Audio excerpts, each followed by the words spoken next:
That's a wide body beat.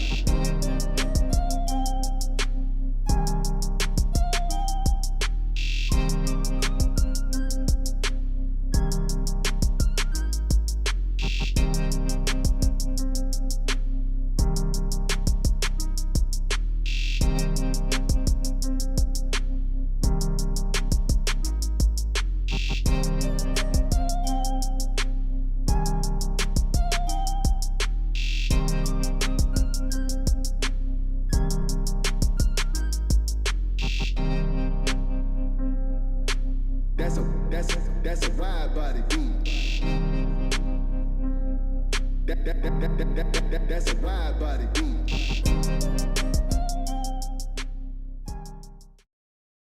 Yo, Panther Nation, what's good? Welcome back to Carolina's Armchair GM. I am your host, CJ. What is going on, everybody, on this beautiful Saturday morning here in Charlotte, North Carolina? And the reason why I say that is because it's not raining. It has finally stopped raining here for a little bit. We might get some more to start next week, I do believe, but we're gonna be able to enjoy the weekend with no rain. Okay. So, one thing I will say, I'm glad I'm on here 2 weeks in a row because when I say that's been a struggle for about the past month or so, yeah, but I'm back. So, what we're going to do today, all right, I'm going to start a little series. We're going to call it roster talk. Okay, so we're going to roster talk, and episode 1 today is going to be the running backs. Now, me and Tone talked about the running backs a little bit last week. We're going to talk about them again this week. Well, today. All right. So we're going to do the running backs this week. Haven't decided which position group I'm going to do next week, but I got a pretty good idea. I got a pretty good idea. All right. So let me go ahead and get into this. But before I get started, everybody who is making your way in, all right, if you're seated, got your popcorn, getting ready to enjoy the show, please make sure that you hit the like and subscribe button on whatever platform you're watching, Facebook, YouTube, or X. All right. I appreciate all the love and support. Okay. And as always, let me welcome my big cuz, reason why I'm into this podcast stuff in the first place. Tone, what's going on with you? Me, man, what it is, what it ain't. Shake a little honey from the tree. What's good? Hey, it's all good, man. All good. Look, a little laid up at the moment. You know, back hurting me, but everything good. How about you? Hey, everything's pie. I can't complain. I can't complain Okay. whatsoever. All right. Cool beans, man. No, Cool beans. sir. Yeah, let me get to a couple comments here. SC Panthers boy, what's up, man? How you doing? Cha Cha What's going on, Cha SC? 1378 said what's good? It was good with you. 028 Tyrone, what's up with you, man? How you doing, big dog? Poppin', what's good with you? And Poppin also said your mic was low, Tony. So I mean, I can hear you. Y'all say something else, Tony. Mic check, mic check. Probably, let me see. Let me turn the volume all the way up on it. Okay. Uh, Y'all let me know what's good with you. Not what's good with you. Y'all let me know if Tony microphone y'all can hear him all right.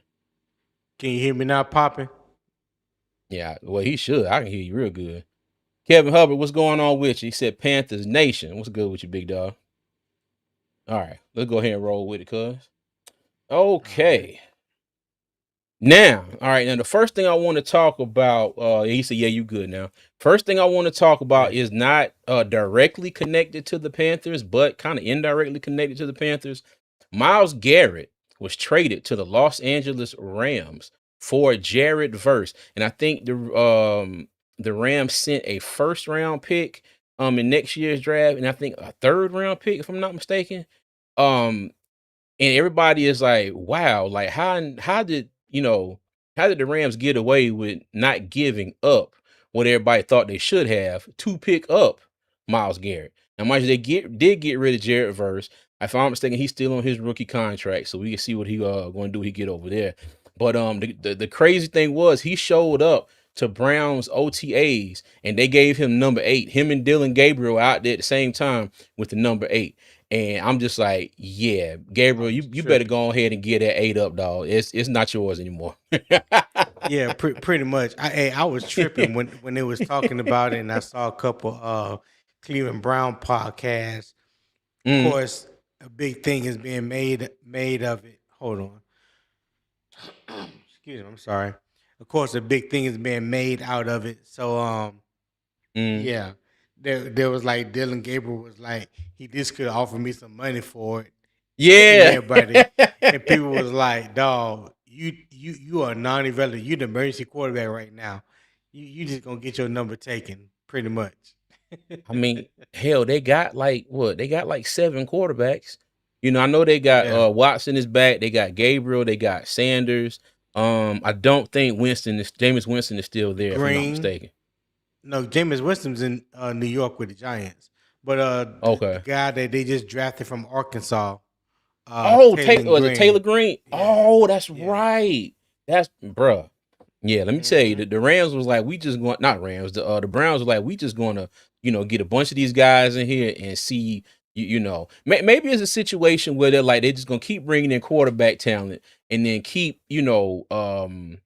building the roster, around the quarterback spot, and then hopefully one of these guys stick. That's kind of what it feels like. I could be wrong. I could be very wrong, but I don't know. Well, That's just kind of how it feels. just based off the money for me, just based off the money and his prior production Hmm. before these last two Achilles tendon injuries. Deshaun Watson, he's not going to be their long term fix at quarterback. So whether he plays or not this year, I think this will be his last year, personally. So you can see it's really a proven year for Shador. And if that's the case, if they have that mindset that I'm thinking, then that's what I would do. I would play Shador and see if that Uh, determines whether we draft a quarterback next year. Because if he plays up to what a lot of people expect him to be, which is pretty good, then you don't have to mhm. waste one of those first round draft picks on the quarterback. You can pretty much build around him. Yeah, because what they got, let me tell you, it feels like Cleveland has had 2 first round picks for the last 17 years. I know, and I Yeah. know that's not true. I know it's not, but it kind of feels like Cleveland always has 2 first round picks in the NFL draft. So they definitely have 2 next year. So we'll see. We'll see how it plays out. But Whatever race that. Rashad, he said, "What it do, fellas? CJ and Cedric." What up, man? Oh What God, up, that is SC? hilarious. Panther boy said, "What's up, Coach Tony?" Yeah. All right. So the reason why I said that this doesn't directly affect the Panthers, but kind of indirectly. So we play the the Browns, I think in like week 3. Okay. So we play the Right. Browns. All right. And so now we have the Browns without Miles Garrett. Okay, now they do have Jared Verse. They do have Jared Verse, but we have them without Miles Garrett. And let me tell you, and before I continue, I felt kind of bad for Jared Verse because when they interviewed him, he was hurt. You could tell, you could hear it in his voice. That man Yeah. did not want to leave LA. And this ain't nothing against the city of Cleveland, nothing against Ohio, and any of that. But I'm not mad with him. You get a call and say you've been traded to the Browns and you in LA? Like, come on now. Right. You, Right. you know what I mean? Exactly. Now, and not just that, and not just that. I think he was genuinely happy being out in LA. He loved his team, he loved his teammates, and it's just like, oh crap, I'm gone. So yeah. Yeah. But I think it may just I think it may just be what you said in the former, going from Hmm. LA to Cleveland, going from a contender to a pretender, Oh boy. working with a Whew. Hall of Fame quarterback to some To a quarterback list of instability. look to a list of C-list guests. You went from A Yeah. list to C list. Yeah. So and he spoke about it. He was honest about how he Yeah. felt about the trade and how he was shocked in the beginning and once he had time to digest it and everything, get Mm, over it. Look, he's gonna pretty much. he's gonna do his thing. You know what I'm saying? And it's not Mm-hmm. like he still ain't thinking about it, or Oh yeah. he may still be upset about it, but he gonna be a team player. He gonna come in, do his thing, and um, yeah, man. Listen, I hate it for him. I hate it for him, but this is the business. This is the Yeah. business. Lets you Yeah. know, it just goes to show, lets you know that everybody is tradable. That Everybody. part. Everybody is Everybody. tradable. Yeah. Yeah. And What's and up, and I Omar? say that, and what's up, Omar Tim? How you doing, big dog? And I say that not as a diss to Jared Verse that we don't have to play Miles Garrett, we have to play him, but at the same time, it is what it is. At this point right now, I'm not He's no saying that Miles Jared Verse. Garrett. Yeah, yes, yeah, he's not Miles Garrett. He might be Miles Garrett esque one day, but he's not there just yet. You know what I mean? Right. And Right. also another situation kind of like this as well. The Philadelphia Eagles traded AJ Brown to the New England Patriots, another team that we play early on in the season that will be Yes, sir. down, one star wide receiver. You know what I mean? So it Right. was a big week as far as moves going to NFL, but two of these moves really, they're going to, I ain't going to say like really affect our games that much, but it definitely could have an impact. And especially Right. with this one here, and God forbid, but just think about if we get an early injury on the offensive line at one of the tackle spots. And I know I'm not supposed to be talking about this, but it could be. You know what I mean? And like I said, I would rather Miles Garrett not be out there on the field, and even on the other side of the ball, I'm glad AJ Brown is gone, from the Eagles. Right. Now, mind you, we'll probably have to play both of them again next season. You know what I mean? But it's not this season. So I'm happy about that. And the other crazy thing about this is, so the Rams are, it's like they're geniuses with this cap. So they didn't rework his deal. They didn't give him a new deal. They kept the same $200 million deal that Cleveland gave him, but they finagled the timings a little bit as to when the money came out. If I read that correctly the other day. So he Right. still got his money. But the crazy thing is, do you know that Miles Garrett is about to lose $20 million plus in just state taxes moving from Cleveland to California, dog? Yeah. $20 Yeah. million. Well, that's a lot of damn money. It's a good thing that contract's so damn big. But that's wild Exactly. though. Yeah. And Exactly. so And good for Jared this Verse. won't be his yeah, it won't be his last contract. Yeah, and you're right, Hmm. right. Good for Jared Verse, because listen, California, New York are in their Boy. own tax bracket, if you ask Hmm. me. So Yeah. yeah, he definitely gonna see a relief when it comes to his money. That's for sure. What's good, D Cash? How you doing? What's up, D Cash? Oh, and real quick, before we get into the meat potatoes of this, speaking of New York, bruh, the Knicks are up 2-0 in the finals. You couldn't have paid me to believe this. I thought San Antonio was gonna sweep them. Bruh, let me tell you, these have been two really, really good finals games. Now, mind you, crazy thing is, I didn't start watching the one last night until the third quarter. I was out here getting this stuff ready, making sure I had all my stuff, lined up, prepared. I even got my little notepad of Right. questions I wanted to ask and stuff. I go in the house, I'm like, crap. I'm like, damn game was on. But let me tell you, the quarter and a half that I watched of it was excellent. And shout out to the Knicks. Let me tell Yeah. you, New York City is going to become a war zone. Not in a bad way, but it's going to become a war Right. zone if the Knicks pull this off. They're going to have to replace every public trash can. They're going to be tearing down light poles. You're going to be seeing people swinging from the light poles. It's going to be great if the Oh, they gonna Knicks act the fool. win. You can believe that. They gonna act the fool. I'm not mad at it. I'm not mad. I'm actually, now that the Knicks have kind of, jumped out the game, I'm like, okay, well, let's go ahead, New York. Like, let's go on and do it. Shoot. I don't have anything against either one of them. I don't, hate the Knicks or the Spurs. So yeah, Right. but yeah, just real quick, that it's crazy. If y'all didn't know, the Knicks are up 2-0 on the Spurs, heading back to New York City. Boy, let me see, 95. and 95 would be fatal. 95 and 99. Got you. Oh, Aaron Donald. Talking about Aaron Donald. Boy, yeah, Oh man, let me tell you, Yeah. that would be, ooh, God, that would be crazy. But the only time we would see them this year is if we made the playoffs again and probably won a game or two. So yeah, Right. Right. all right. So with them two players gone, that's 2 games. They could be a W for us now. Potentially. I'm not gonna say that's a fact, but Potentially. Yeah. potentially, yes. Yeah, potentially. All right, y'all. Let's go ahead and get into it with our Carolina Panthers. Okay. So one thing I did do, I hadn't done yet. I watched the blueprint, the draft blueprint last night.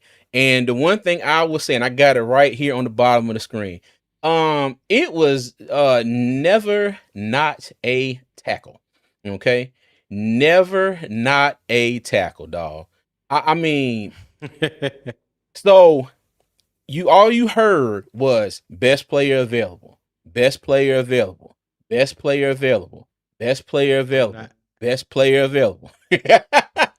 I'm not even gonna pop my collar. I'm just gonna let you tell them the story. I'm just gonna let you tell them the story about Monroe Freeland, CJ. Yeah, Because okay, so if I do it, they gonna make it seem like I'm lying. You know what I'm saying? But yeah. so back, shoot, early this year, January, February, Tony did mention to me while we were talking, about Monroe Freeland. He said, "Watch out for Monroe Freeland." He said if he were to fall to the Panthers, he would love for the Panthers to pick Monroe Freeland, and I'll be damned if that is exactly what happened. And in the video, okay, like I said, and the reason why, I'm talking about best player available. The Panthers were going to take a tackle with that number 19 pick no matter what. Okay, after watching that video, there and the thing is, and what Tony told me last night, what did you say about changing how they said that, Tony? You About remember? what now? About saying best player available. Oh, the best player available at a position of need. That's what they need to Yeah, say. yes. That's what they need to say. But I guess if they do say that, Tones, I thought about this when I went in the house.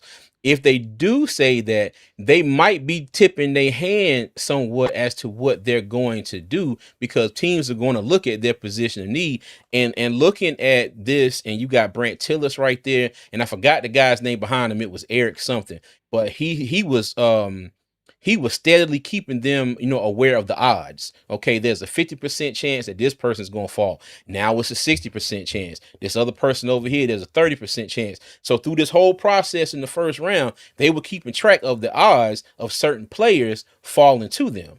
Okay.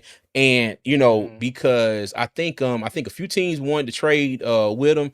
I forgot who it was. I know what the Lions called about. I forgot who the other team was, but they said they were too far back, and it was like there's no way that they were going to trade with them. They couldn't fall that far back, because they knew Spencer Fano was going to go, and Francis Mwanga, if I think that's his name, Yeah, from Francis from Miami. Mwanga. Now me saying Mwanga might be wrong, so I apologize. But they went, and so they were like, okay, cool. They were just hoping that not too many more tackles went off the board, because Freeland was at the top of their list, even though Blake Miller went before to the Lions. Freeland was definitely the one that they wanted. Okay, so what, Tony? What's your overall stance on them and how they got Monroe Freeland? Well, when we were talking, and just being on other podcasts, listen to other people, to say what they felt like our needs were and stuff like that. Offensive line was always number one for me, and that was based off the injuries to our offensive line at the end of the year. You had Icky, who has Mm-hmm. a terrible injury that's not going to be ready week one. You don't know when he's going to return. K. Mays signed as a free agent in Detroit, so the center position was up in the air. Um, Facts. Robert Hunt, coming back from his injury last year. missing pretty much all of last year, so you don't necessarily know what you're gonna have at right guard, or how effective he's going to be coming back from injury. And then there just wasn't a lot of depth behind the tackles. You go out and you sign Stone Forsythe, aka Mr. Sack. Here's your sack. You know, um, that to me that's nothing but another camp body or a depth piece at best. And then you go out and Mm-hmm. get Rasheed Walker, great value, still in my opinion in the off season, but there wasn't a lot of teams beating down his door, and the longer that the Panther waited out to sign him, um, the lower his value went. So you get him for $4 million guaranteed, up to $10 million, Mm-hmm. based on his incentives and playing times and whatnot. But right now, just off the hook, guaranteed money, he's on the guarantee $4 million. So to me, that didn't really scream um a future left tackle, maybe a bridge left tackle until Icky got back, or whatever the case may be. But I think there was Mm-hmm. still a need. A lot of the tackles that I had scouted prior to the draft, there wasn't too many left tackles I had ahead of Monroe Freeland. Caleb Lomu and Caden Mm-hmm. Proctor were probably the only two that I had ahead of Monroe Freeland. But when I started watching more of his tape, I loved his flexibility. He's more athletic. Typically I don't like tall left tackle 6'7", 6'8", because they typically can't bend, but he can Mm-hmm. bend. You know what I'm Oh yeah. saying? He can help you 35-inch arms. So, he definitely has the length. He has the feet. He can get out in the space, whether he's pulling, climbing to the second level. So the more and more I watched this film, the more and more, I loved it, and I was like, I think he would fit into Carolina's scheme of what we would do. So all those tackles that was coming off when you talk about Francis Mwanga and Blake Miller, and I forgot Spencer Fano. Spencer All Farmer. those, Yeah. yeah, all those guys play right tackle in college. So that's Mm-hmm. a whole nother muscle memory that they're gonna have to learn once they make that switch over to left tackle. I understood the Blake Miller thing because in Detroit they was moving what's the name from right tackle to left Uh, tackle. I can't not start with a name P. Not Penny Sewell. Penny Panay Sewell. Sewell. Yep. Yeah. Yeah. Yeah, they moving him to right tackle, left tackle. So to get Blake Miller to play his natural position at right tackle, that was a no brainer. So I think that was a good pickup for them. I think Cleveland gambled with that right tackle, unless one of the I forgot the free agent that they picked up this year.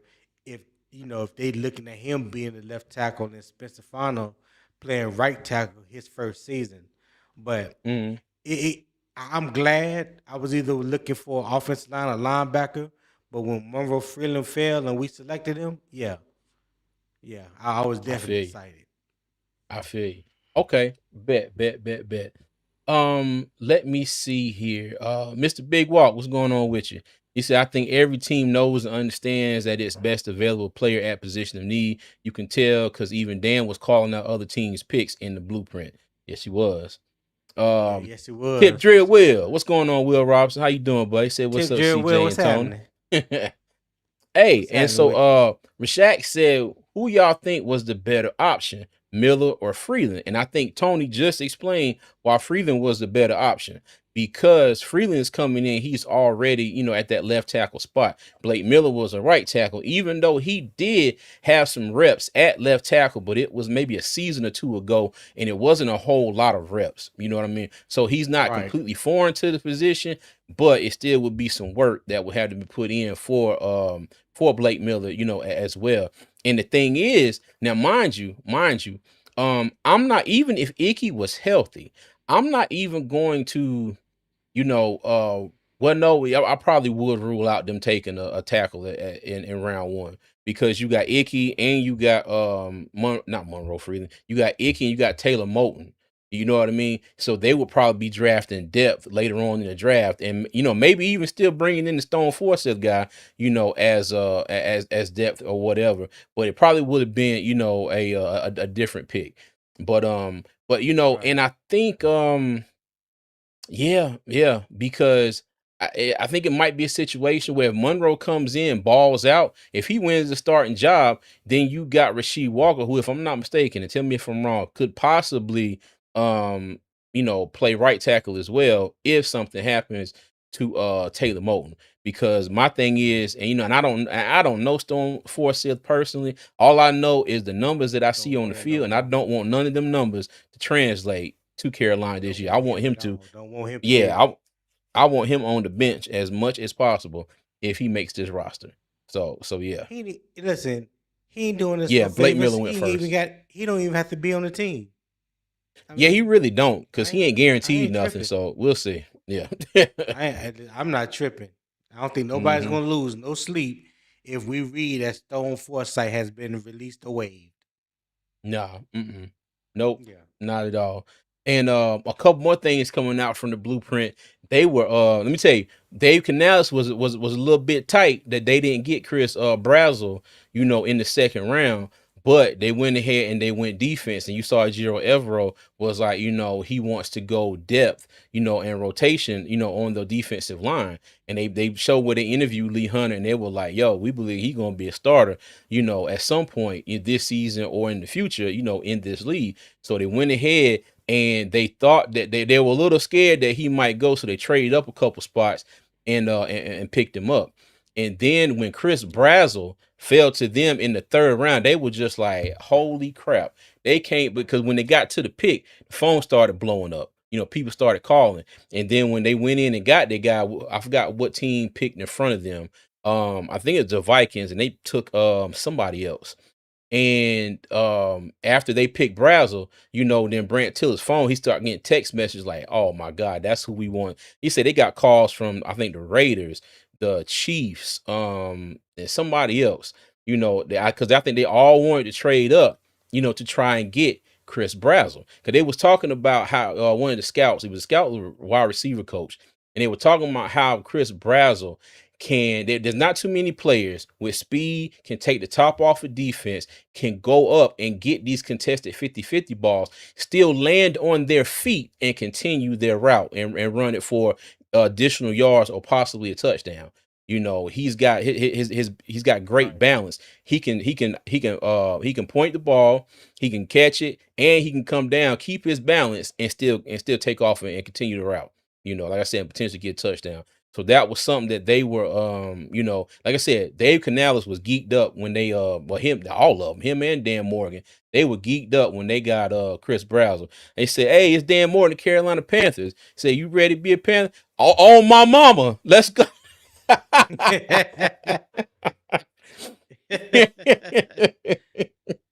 I was like, yo, let me tell you. And it was funny. I said, I'm gonna get me a shirt like that to say, on my mama. But then I thought about it after a while, I was like, I'm gonna have to keep pounding off of that. It might give off the wrong the wrong message. Yeah. Oh my God, yo. But yeah, man, I was happy they got him. And then another player that they really didn't think was going to be where it was, Heck from Kansas State. And they were Right. talking about Exactly. Heck, he's an NFL ready offensive lineman. He can mirror blocks. He has the right positioning. He's ready to go. And one thing they did say, Tony, that I thought was crucial. They were like, we need to address the center spot. And I said, okay, bet. Let me tell you, if Sam Heck goes out here and has a good training camp, good preseason, Luke Fortner's going to be on the bench. Luke Fortner's going to be a depth piece. Sam Heck's going to be our starting center. Go ahead, mark my words.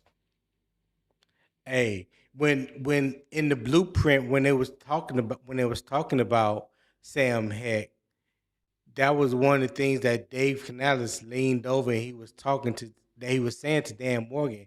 He said this Mm-hmm. guy has the potential to come in and be a starter day one. Yep. Don't let that go over people's heads. And like he can't come in and take Luke Fortner's spot. Cause that like listen, he's a free agent. That spot ain't guaranteed to him. You know what I'm saying? Mm-hmm. That spot is not Yeah. guaranteed to him. It's best man win. And if Luke Fortner can come, I mean if Sam Heck can come in there and prove that he's better than Luke Fortner, hey, for his price, the price that we paid him, which Mm-hmm. wasn't a lot, he can be a backup. That position Yeah. right there True. needs to go to the best man. It shouldn't be about money. It should be about Mm-hmm. who was the best player come week one. That's who should start. You know what? I think I made my decision on episode 2. I think we're gonna go offensive line. We gonna talk about the Okay. hog molly some more. Okay. All All right, right. bet. So the blueprint, like I said, it was very good. I really liked it. And I know I've seen some people have some not issue, but they were noting how Dave Canales was off to the side and it made it look like, David Tepper and Morgan was sitting there, making the picks. But as you watch through that clip of the blueprint, you could see that they were, Dave was kind of moving around. He would be sitting next to Morgan, Right. then he wouldn't. He'd be back in the other corner, then he'd be sitting next to Morgan again. So, I still think that, Tepper has learned his lesson a little bit. He's there because he's the owner. Hell, if I was the owner, I'd be there too. And I'm not gonna lie, I would be giving my input or asking questions, but it's kind of more so asking questions just to to learn and get an Just to idea of be what's going informed. on, just to be informed and let the people that I'm paying to do their job do their job. You know what I mean? But yeah, Right. I still be there Exactly. too. Yeah, Exactly. but I think this was a different situation when he first got here. So if that was the case, I'm glad to see that this is what it is now. I'm glad, and like I said, if that was the case, I'm glad it's not the same. So, but yeah, Right. all right. Right. Cool beans. Okay, let's go ahead and get into. Okay, now this is the same slide that I had last week. All right, but I wanted to bring this back up. And when I say running back battle, I don't mean knock down, drag them out. Like this is going to be the spot that the battle that defines our offense for the entire season. I mean, you never know; it could define it in some ways. But I wanted to expand a little bit more on AJ Dillon and Trevor Etienne. Okay. Now, I did well, I'll get to that in a second. But me and Tony were talking about this the other day. All right. So the Carolina Panthers haven't kept 4 running backs in a while. Okay. So it's usually 3 running backs week 1, the initial 53-man roster. Okay. Now, you're going to have Chuba Hubbard. You're going to have Jonathan Brooks, running back 1, running back 2. All right.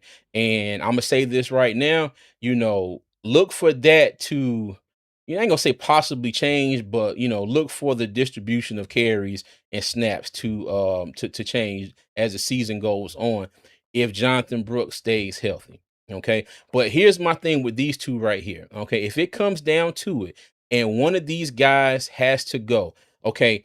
Oh, my bad. A-Chan. Okay, my bad. Trevor A-Chan. You told me that last week, Tony. My bad.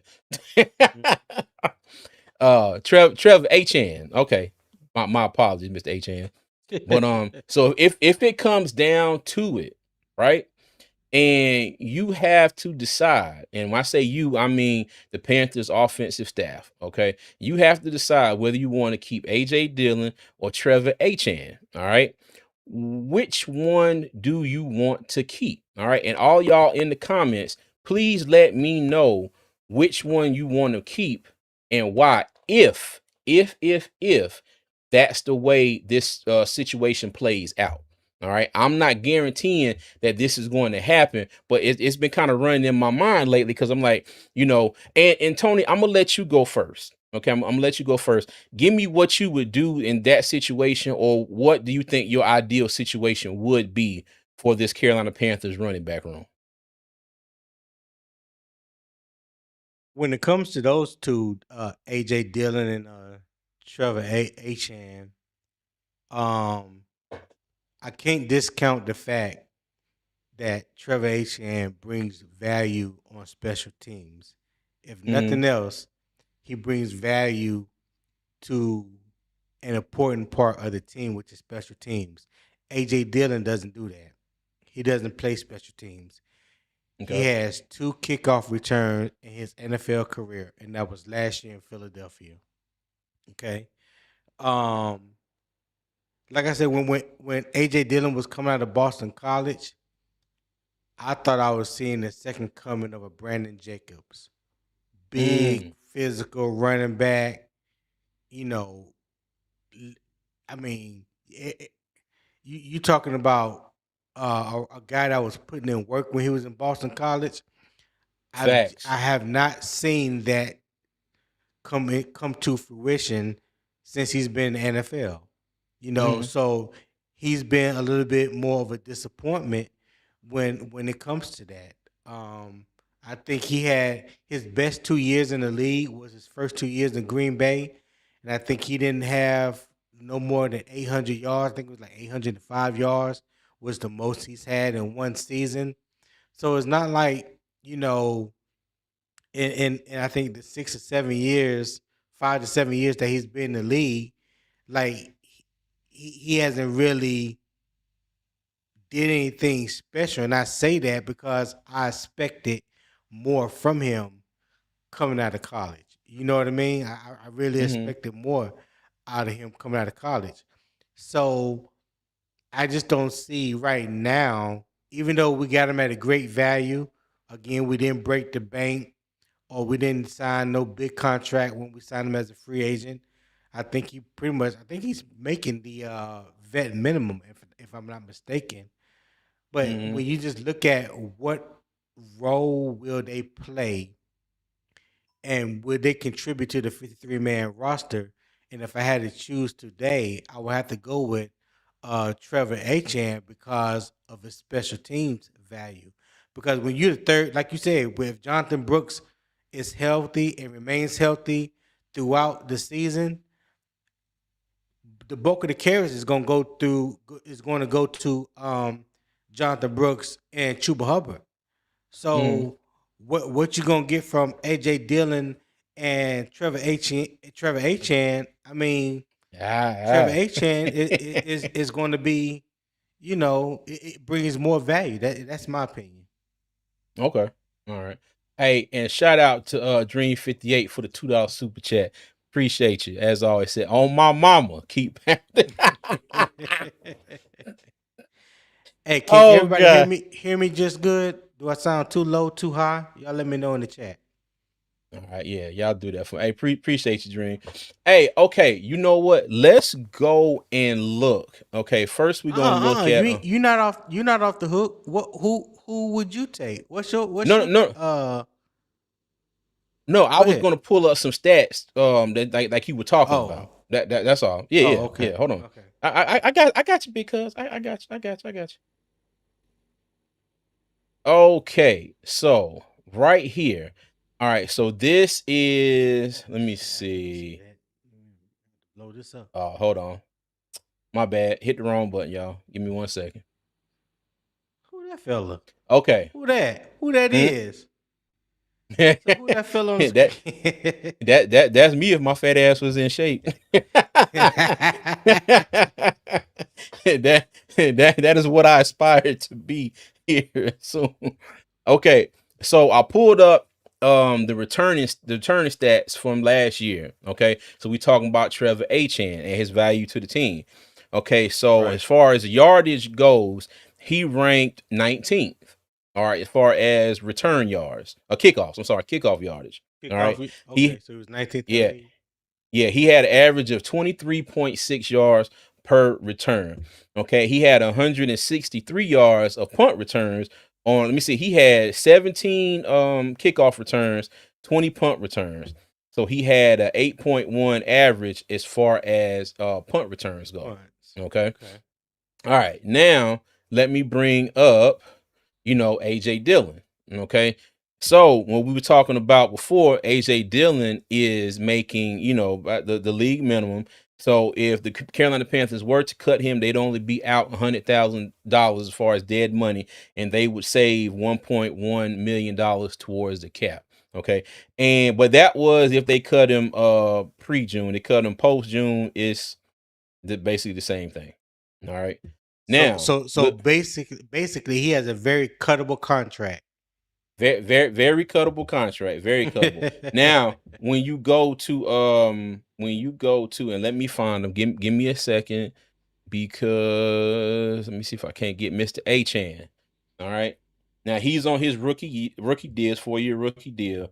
So he's even still, now mind you, you would have to a little bit more of a cap hit, a lot more, not 600 something thousand more, if you were to cut him, Yeah.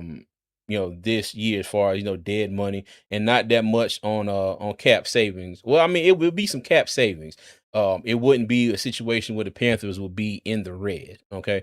But, and given for what I've seen from Dave Canales, I don't think that it's going to be highly feasible that he is going to cut Trevor Achan.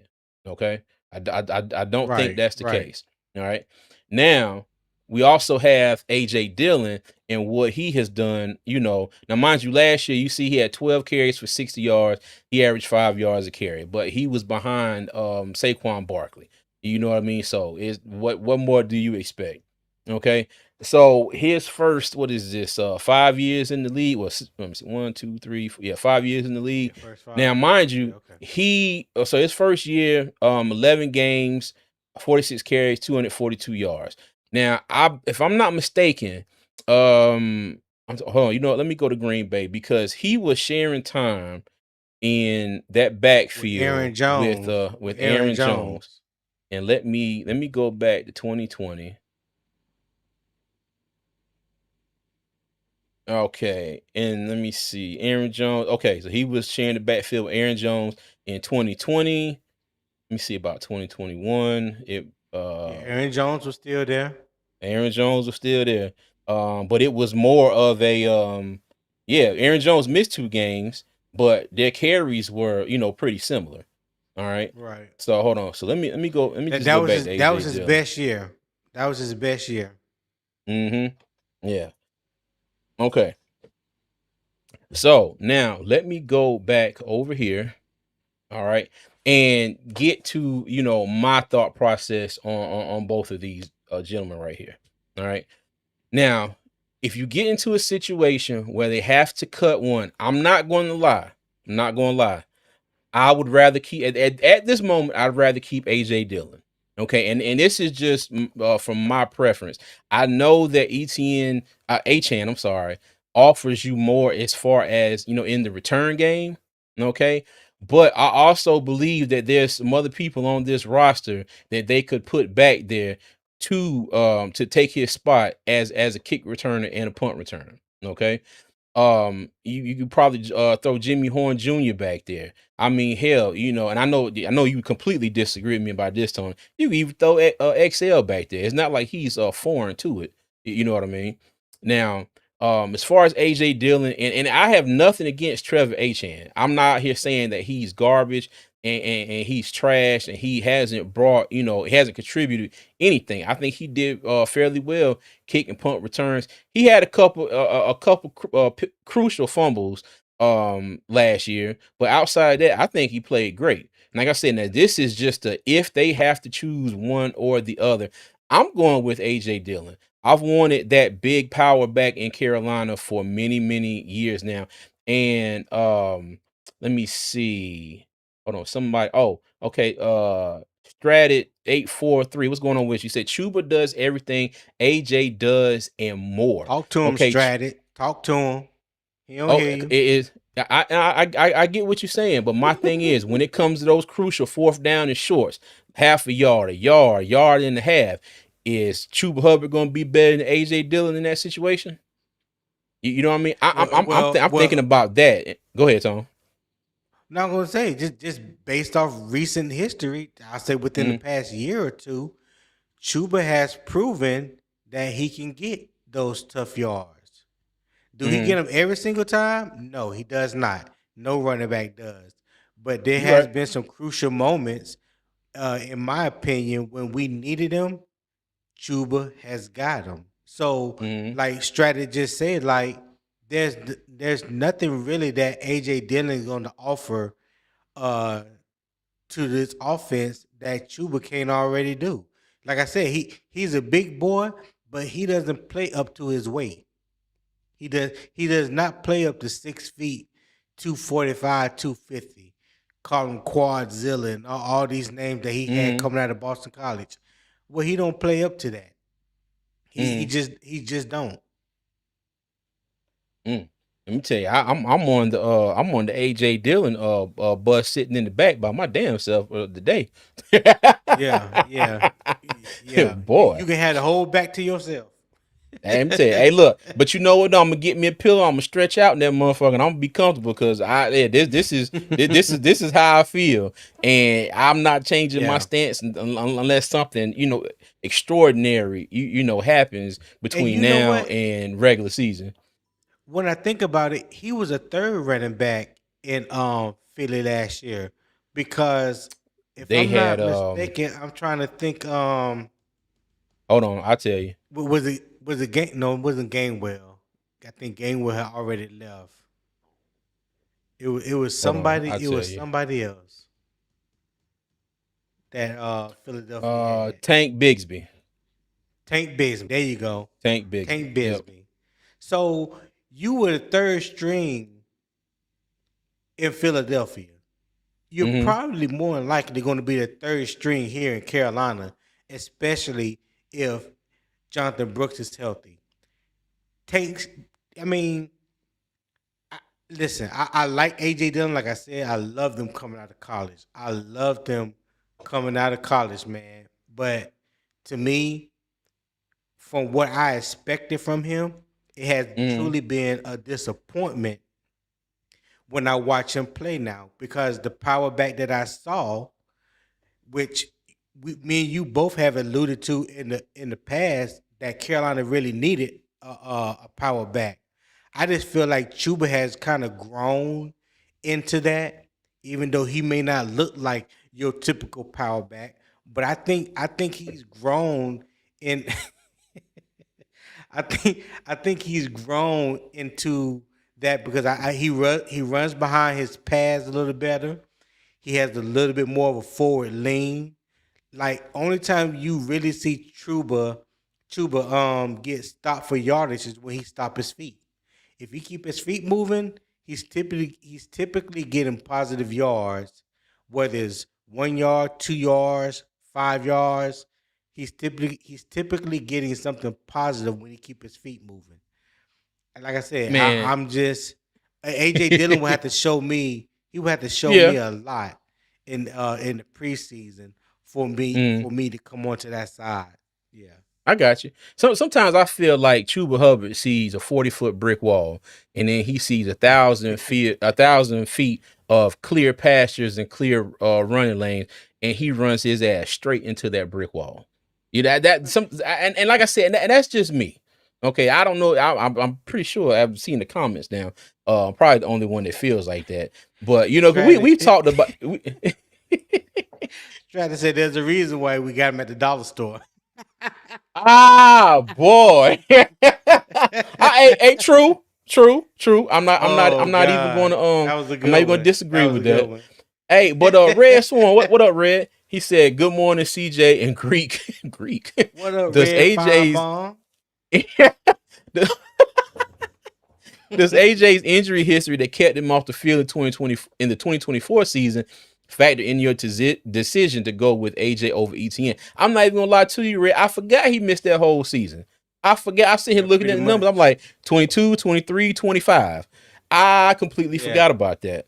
Yeah. Well, okay. I mean, it will, but I will say this: if he goes out there during camp, can stay healthy, like I said, I would love to have him on the roster. I would love to have him Right. on the roster. Let me see. Antonio, what's going on? He said, "What's up, CJ and Tony?" Yes, and this is a good time to pause to What's say up, this. Antonio? For everybody who's watching right now across Facebook, YouTube, and X, if you haven't already, please make sure you hit that like and subscribe button. I appreciate all the love and support. All right. Papa said we don't need his quads or weak neck. Woo, bruh. Bruh. Damn. Shots Wow. fired. Damn. Stratus said AJ is embracing the Carolina culture, so I'd definitely be rooting for him. Yo, as a matter of fact, AJ He made is. a checklist of everything he wanted to do now that he's in Yeah, he got a Carolina. bucket He list. had Yeah. Bojangles on there. He went to a Knights game. I think he saw. Did he see the soccer team play? And He it was went to some a other stuff. NASCAR game, I know. Yeah, Not he went to the NASCAR game, NASCAR but race. NASCAR race. Yeah, and it was funny. So under that post, I commented, "Can you add, working with some of the Carolina Panthers content podcasters, to that list as well?" So Yeah, I saw we'll that. see. Yeah. Yeah. So I hope he did see that, but we'll see. And thank you, Pop. And I'm not saying Chuba was bad, but Chuba he has his flaws too. He does have his flaws. Yeah. But yeah. me personally, I think that a 3 running back rotation, not a rotation, okay, but a 3 running back stable with Hubbard, Jonathan Brooks, barring he stays healthy, and AJ Dillon, for Right. me is more beneficial than Chuba Hubbard, Jonathan Brooks, and Trevor Etienne, just because of the simple fact that he can play special teams. My thing is, what can it, and when it's all out there, you got Jonathan Brooks and Etienne with just about the same running back. I say just about, except one of them's a little taller than the other. Well, a good bit taller. You know what I mean? That's kind of how I feel about the situation. And again, this is if it's just a situation where one of these two has to be cut and they can't keep 4 running backs. Okay. So let me go ahead and pivot, all right, and say that in my dream scenario, I would love for them to be able to keep all 4 of them. Okay. I would love for them to be able to keep all 4. No, come on now. I said if it's the situation where they have to cut one, I want Dillon. Okay. But in the in the perfect world, I would love for them to be able to keep all 4 of them. But like we were talking about the other day, if they keep all 4, who are they going to take away from as far as the other position groups? Because you think about it, we might what was it? 2 years ago, we kept 10 offensive linemen. Last year we kept 9. Okay, we've kept 7 wide receivers ever since Dave Canales has been in Carolina. So you would assume, well, I would assume that he's going to keep 7 wide receivers this season as well. All right, he's kept 4 tight ends if I'm not mistaken. I don't know if he's going to switch that down to 3. You know what I mean? I don't know if this running group right here is going to be the position where he said, you know what, I'm gonna keep an extra one this time. That's why I feel like it's going to be 3 and one of these guys is getting cut. But like I said, in my dream, in my dream world, okay, where everything goes the way I want it to go, they'll keep all of them. Then you still have ETN back there, do your punt returns, and then, for me, you have that big, strong back that I've been wanting Carolina to have, for God knows how long. All right. And then, we can see what he does this season because, again, he's not costing the Panthers a lot of money whatsoever. Okay. So, but yeah, let me go through some more comments here. Red says, are the Panthers fans settled on Chuba as your number 1 running back? I remember cries of cut Chuba and sign Rico. Can Chuba be easily unseated as the lead back in Carolina? Okay, you know what? I'm gonna give you my unfiltered thoughts. I like Chuba Hubbard, okay. But I think the Panthers could potentially do better at the running back spot. Now, Chuba Hubbard is going to be here. Okay, Chuba Hubbard is. Hold on. Let me pull up Chuba Hubbard's contract. Share this. And let me switch back over here. All right. Chuba Hubbard is signed through 2028. Okay. And I think Chuba Hubbard would have to literally jump into the cartoon multiverse and fall off of one of them damn cliffs like the characters do before the Carolina Panthers would get rid of him. Okay. And I'm not saying to get rid of Chuba. I'm not saying to get rid of Chuba. But if Jonathan Brooks can come in and he can stay healthy and he can play up, I saw enough. Well, not enough. I saw what I wanted to see from him in that Tampa Bay game last year before he got hurt. Now, mind you, Chuba came into the league and couldn't catch a pastrami sandwich if somebody handed it to him. Okay, he was terrible. Him and Tommy Tremble couldn't catch for shit. Right. All right. I applaud the work that Chuba Hubbard has put in on them jugs machines. Both of When we them. seen him, both of them. We seen him at training camp, the last one in Spartanburg and the next one in Charlotte. After every practice, what you see, Chuba and Trimble on the jugs machines catching passes. Okay, so I applaud the work that Chuba has done. But in the same breath as well, you got Jonathan Brooks. They was just talking to him and they were talking about the run he made and how fast he looked. And he was like, well, I ain't gonna get into all that, but I'm definitely faster than Chuba. Okay. But if we can get a healthy season out of Jonathan Brooks and the skill set and the moves that he can make, and I think his ability to get past defenders, to shake tackles and continue on down the field is going to be better than what we see out of Chuba Hubbard. Like I say, a lot of times I see the hole is there, Chuba is in it. He's gone. Right. But when it comes to potentially making that one tackle a miss that could take this play from 5 yards to 35 yards or even a touchdown, more than likely Chuba Hubbard is not going to make that play. He's not that back that when you hand him the ball and there's no hole there, he gonna be able to bounce it to the outside 9 times out of 10 and make 5 or 6 yards out of what would have been a negative play. A lot of times he's just going to run where the hole was supposed to be at, and that's it. Like I said, and that's what I see. If I'm wrong, please tell me in the comments. Okay, I'm gonna have to disagree with you on that. Just a little bit. Talk to me. I'm Talk to me. not saying that you're completely wrong because Yeah, you talk and I to me. both was of the same mindset. Rookie to second year Chuba to Yeah. Chuba right now is like night and day. True. We talked about his rookie year and his year 2, where he seemed like he had 2 left feet. Uh, didn't have good balance. Mhm. Running faster than he just looked all discombobulated, showing no patience in the run game or the pass game. But now when you look at him now, I mean, I've even heard the comments that maybe he's being too patient. Mhm. Um, Yeah. and that can lead to you stopping your feet a little bit more than you should or more than usual. You know what I mean? So Facts. his contact balance has really gotten better because remember, coming out of college, Chuba wasn't known for like breaking tackles. When you saw highlights of Chuba, you watched film of Chuba when he was in college, he had holes wide enough for 18 wheeler to drive through. You know what I mean? So this is something that was a part of the process for Chuba coming into the NFL, learning how to do those things, and he has gotten better over time. But there's some times where I've seen Chuba. I mean, Chuba has gotten a lot better at breaking tackles, bouncing the run outside when there's nothing in the middle, and getting you 5, maybe 10 yards. Listen. I can't put a percentage on it. I'm not gonna put a percentage on it. But what I will say is, compared to what he was doing his rookie year 1 and year 2, as opposed to now, it is a big difference in my opinion. So Mhm. Okay. yeah. I got you. But still though, and I agree with everything that you said, son. I agree with everything you said. But you know what? In MDJ, let me tell you, I couldn't agree with this more. Chuba is a generic running back, so nothing dynamic as far as speed to the hole or power, on the other side of it. He put the pause button. Where you see that at?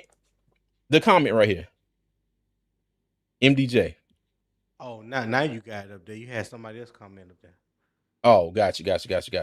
Yeah, but and like I said, and not to, and I ain't trying to disrespect Chuba, and I ain't trying to say that I want Chuba gone or anything. But we gonna get to Chuba here in a minute. Okay, let's go ahead and wrap this up about Mr. Achan and Mr. Dillon. Okay, but yeah, let me go back to this one. But yeah, and like I said, in a dream world, in perfect scenario, I hope they can keep all four of them. If ETN is your punt returner, and AJ Dillon, I think he can be more than just like a short yardage back. But I wouldn't mind if that was his specialty. You know what I mean? And I know he's not Mike Tolbert. I'm not comparing him to Mike Tolbert, but kind of in that same role. Mike Tolbert was more of a he was a fullback that could run. He could he could hit the hole and be out. I'm not saying Dylan is a fullback or anything like that, but if he was our short down specialist, goal line situations and all that, I wouldn't be mad at that at all. And also, and what do you think about this, Tone? Okay, so I had Let me somebody answer Red question real quick. hold on, this one. Go no, yeah. I can see if Jonathan Brooks remains healthy in 2026, I can see him being RB1 in 2027. And Mm, him and Chuba Rose flip flopping. Because mm-hmm, yeah, because I do believe that when Jonathan Brooks when he was healthy, based off of what he did his last year in Texas before the injury, that's a home run waiting to happen. He got the speed, he got the hands out the backfield. He's uncut north south runner. He got a little juke to him. You know what I'm saying? mm-hmm, So he yeah, definitely offers you some things in the running game that's better than what Chuba has. Um, Chuba is a little bit bigger because I think Chuba is around about 225, 230. He's not mm, 210 like he was coming out of college. He's definitely gotten bigger. But I think overall Jonathan Brooks is a better running back. We just have to see mm-hmm, him stay healthy. And if he stays yes. healthy this year, if he stays healthy this year, I in my opinion, I can make a strong case for him to be RB1 going into 2027. Mm-hmm. Hey, Strat said evaluators view Chuba as a high upside, smooth gliding back with elite track speed, but noted deficiencies in tackle breaking and receiving that made him best suited for an outside zone scheme. Man, let That's me what tell we you, said. That's what I said. I Where you get haven't, that but from? I don't know, I but might let have me wrote tell that. you, I saw Chuba Hubbard play at Oklahoma State, and I seen him break some plays and I mean chuck up the deuces, and I like legs was like Sonic the Hedgehog gone. I have not seen that since he's been in the NFL. It seems like every long run that he's had, somebody has run him down. You know what I let, mean? let, And let it's me not. let me answer that Go for ahead. you. Go. No. Once you finish, let me answer Okay. that once you finish. And I'm just like, he's not. Chuba's only 27. You know what I mean? I know that's getting up there for a running back, but it's not like he's old. But I just and again, and I know it's the NFL. I know it's the NFL. He was playing well in the Big 12, Oklahoma State. I know it's the NFL. NFL speed is definitely different than college speed, but I still feel like at times there should be some runs that Chuba had where he should be able to leave those couple of defenders in his dust and he gets walked down. But go ahead, Tom. Big 12 speed is night and day compared to SEC or ACC speed. Chuba ain't Tenfold. never had Chuba ain't never had this quote unquote track speed that they try to put on him. It looked like that because who he was playing in the Big 12 at that time. The Big 12 Mm, wasn't known to have no burners. He would have got mm, dog walked in the SEC and possibly the mm, ACC. So, mm, like I said, that when you are breaking a line of scrimmage and there's a hole as wide as 4 front doors. You know what I'm saying? K- nine times out of 10, you ain't got to break speed. So really, you at advantage. Mm, But yeah, he's never had track speed. It looked mm, like that because the level of competition in the Big 12 at that time that he played against and the offensive mm, line that he had at Oklahoma, at Oklahoma State that was just parting the Red Sea, for him. But yeah, he didn't have no elite speed. I never yeah. thought Chuba had elite speed. I never So understood that. how many front doors? 4 front doors.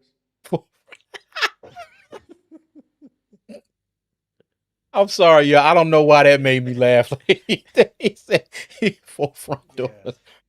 four Okay. front All right. doors. Yes, sir. So okay. So all right. So let me wrap this up with Dylan and Achan real quick. Okay. Like I said, in the perfect world, I hope we can keep all 4 of them. But if we had to pick one or the other at that third spot, I'm taking Dylan right now. All right. And I know that just about everybody in the chat prefers to keep Trev Achan. But like I said though, We are um not on your side. well, I know. I'll stand alone on this one. I will. I'll stand alone on this one until the roster comes out and he is cut. And now that I sit here and say that, now watch the first rounds of damn cuts coming. They're like AJ Dillon has been cut, and here I am like, well, god dang. But yeah. Hold- but yeah, but we'll see. We shall see. I don't know. And like I said, I would love for them to keep AJ Dillon, but one thing y'all said, it's true. Achan does bring more value as far as being able to do other things to the roster right now. Okay. Can AJ Dillon prove that he is valuable enough for the Panthers to keep around if there's a one of the other situation? Okay. So yeah. And hold on, let me get into some comments here. So he did seem faster in college, but as we know, the NFL is way faster. Said, is he the best running back from Canada? Oh shoot, I don't know any other Canada running backs. I have to look that up. uh, I can't think of the top of no, my I head. don't. I don't think so. But Okay. who could I think of right off the top of my head? Um, Oh, uh, only other person that I know that played a running back from Canada was the Brown the twins. Chase Brown and his brother. They both went to mm, Illinois. One gotcha. played running back. One played running back, and the other played safety. I believe safety or corner. Yeah. I think safety. I know they were out of Canada. Didn't But yeah, Chase Brown. Did he go I to don't I don't I don't know who. Cincy? Didn't he go to Cincy? He I played with remember. the Bengals. Yeah, Chase Brown, the Okay, running all back. right. Yeah, yeah. Yeah, the running back. Yeah, I yeah, can't yeah. remember what Okay. the other one is at. But yeah, he's a star Hey, running back in Cincy right now. okay. Hey, Tone, Dream said, wait, what kind of front doors are we talking about here? We talk. Hold on. Four front doors, dog. We talking about your 36-inch standard front door, or we talking about some tough shed front doors where you got the The 4 foot the wide the door where you can get all your equipment in. no. It's the cathedral sliding 4 front doors. Oh, he told us Now, barn doors. yeah. The ask me how I Oh just my made that god. up. I have no idea. I have no Let me idea. say, Chubb Brooks got chemistry already. Brooks has to be running back too. I got you. Mr. Big Walk says he was a track star in high school. That's why they say that. Okay, got you. But Shit, was he I running in the see snow? that. So I don't know. Only reason I say that because I'm in Yeah. Canada. MDJ said, Poppin said, why you ask that? Tony trying to actually figure it out. Oh, that is hilarious. No, Okay. I knew there was another running back out Mm, of Canada. I was struggling about who it was. But yeah, the Brown twins, Chase, and I okay. forgot his brother name. Yeah. I got you. All right. So let's go ahead and move on to the next slide. Okay, so and like I said, we were going to talk about these two. And the reason I bring this up, all right, we got running back 1 and running back 2 here. There's no doubt about that. All right. Um, but are we going to see a repeat of last year? All right, with Chuba and Rico. And I'm not saying that in the sense of um well, let me say what I'm saying is, I'm just hoping that we're not going to see any more of this. Brooks get a series and then Chuba get a series. Brooks get a series because you could always tell who wasn't playing in the series because they would be back with Achan on the kickoff returns. You could always tell who wasn't going to be playing that series. What I'm hoping for, okay, whether it's Chuba Hubbard or whether it's Jonathan Brooks, whoever has the hot hand.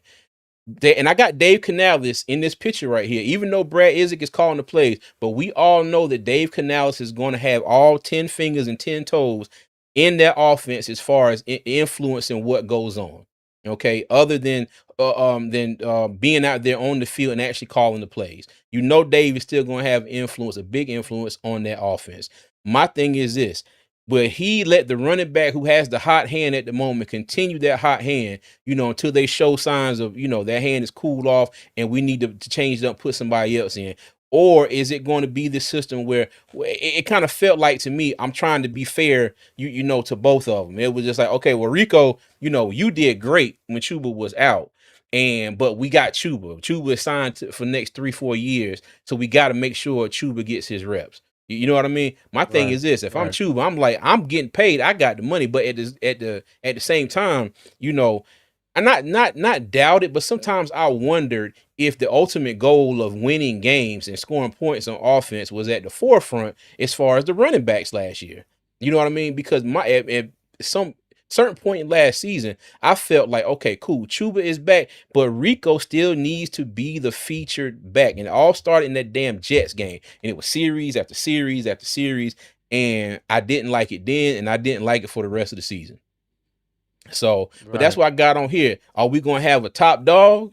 We gonna have it where it's they go in line. I'm first. You follow me, and then whoever's behind you, they follow you. Or is it going to be these things where it's just like, all right, we gotta try to be fair, to both of these guys. Oh, and before I forget, now this kind of has a little bit of relevance here. So I put a reel on TikTok earlier in the week, and I was saying the same thing about Dylan and Achan, and somebody mentioned No Limit Omar, and I don't know if that's Omar Tillman or not. If it is, I appreciate it. It's the hot take: Dylan should start as running back 2, and you ease Jonathan Brooks back.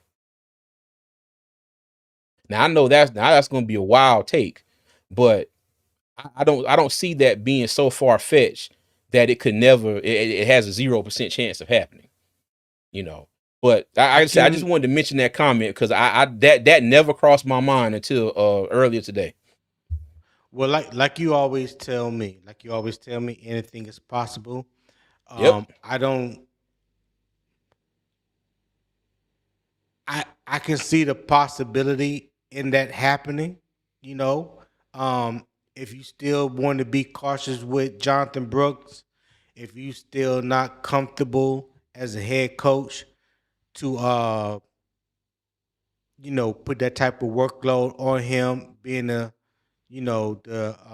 running back 2, which typically when you look at last year in some games where Chuba not with Chuba. When Rico was the main ball carrier, Chuba was getting maybe like 4 or 5 touches, and vice versa. When before Chuba got hurt, Chuba was the primary ball carrier, and Rico Dotto was only getting like 3 to 5 touches per game. So if that's the case, if you're RB1 and you're going to get at least 20 to 25 touches per game, that's running and passing, then your number 2 is only going to get 3 to 5. So I don't know how easier you can work somebody into the rotation when they're only getting 3 to 5 carries. So True. but at the end of the day, I can see them possibly making a decision like that. I'm pretty sure other factors that we don't know about will come into that decision. But if Mm, he's completely healthy and you believe in him and you believe that he's ready, you know what I'm saying? This is year 3. You know what I'm mm. saying? This is year 3, and you gotta, at some point, you gotta put him out there to see what he can do for you. Facts. Cause, Facts. cause this And this would be an evaluation year for him, even though technically, quote unquote, this is his rookie season. To be honest, but he's a second round pick, so this is year 3. You know what I'm saying? This is mm-hmm. typically when you get an extension. I think that's not in even in the realm of conversation right now because you haven't proved or done anything in the NFL. So that's why I say I believe this is a prove year, not make it break, but this is a prove year to see how they want to go with him, uh, into the future. Whether or not they want to go with him in the future. Yeah, Okay, I got you. I got And twisted. I I'm want to. sorry. No, you good. I got you. And I want to expand a little bit what you was talking about. We was talking about the reps and whatnot. And I completely agree. At the beginning of last season, it was Chuba's world. Then he got hurt. Then it turned into Rico's world. And then they came back together. But my thing is this though, and it could kind of go back to ETN and Dylan as well. So just think about it. If, and God forbid, this is just an if I'm saying because it could happen. But if Jonathan Brooks were to get hurt, they probably will keep ETN because he's more similar to Jonathan Brooks in the style that they would like to get out of him than AJ Dillon, could ever be. As far as that scat Right. back, the speed, getting out the outside, making people miss instead of running them over, this, that, and the third. But my biggest thing is this, and I'm gonna keep saying this. I'm gonna keep saying this. If you're playing the team Saying it, and man. Chuba starting and those the offense is opening up holes, 4 storm doors wide or 4 barn doors wide or have you got, and Chuba's run through them damn holes and he's getting yards, bet, keep going with it. If you could throw Brooks in there and this same thing is happening, bet. I just hope it's a situation where there's a game where you got Chuba, you got Jonathan Brooks out there, and Chuba is just not doing it, but you throw Brooks in, and Brooks all of a sudden gets out there, starts moving the ball. He starts making people miss. He starts getting positive yards downfield. I'm just hoping it's not a spot where they're like, okay, kid, you've done really great for the last 5 plays of this drive or the last 2 drives, but we're gonna throw Chuba back in here just because it's Chuba. You get that's what I don't want to see. That's what I Yeah. felt like was happening in the middle of last season, where it's just like, okay, well, we got, because it wasn't like, I'd have been fine with Rico getting the majority of the carries, and then they ease Chuba back in and maybe start increasing his carries and whatnot. But you still going with the hot hand. They said no, we're going to just put you one series, you the next, you one series, you the next. And y'all let me know in the in the comments. Y'all let me know in the comments. What did y'all think about that? Did y'all like that? Did y'all think it worked? Did you think it was a bad idea? Y'all let me know, because for me, I could have done without it completely done without it. I hated seeing series after series after series after series. You know what I mean? Especially when Rico was the hot hand and he was coming in off of 2 great games. Like, my thing is, you keep that momentum going. Rico was even out there saying, "Hey, Coach Izzy, let's call this play." Rico was out there looking around. He was seeing stuff and he was making it happen.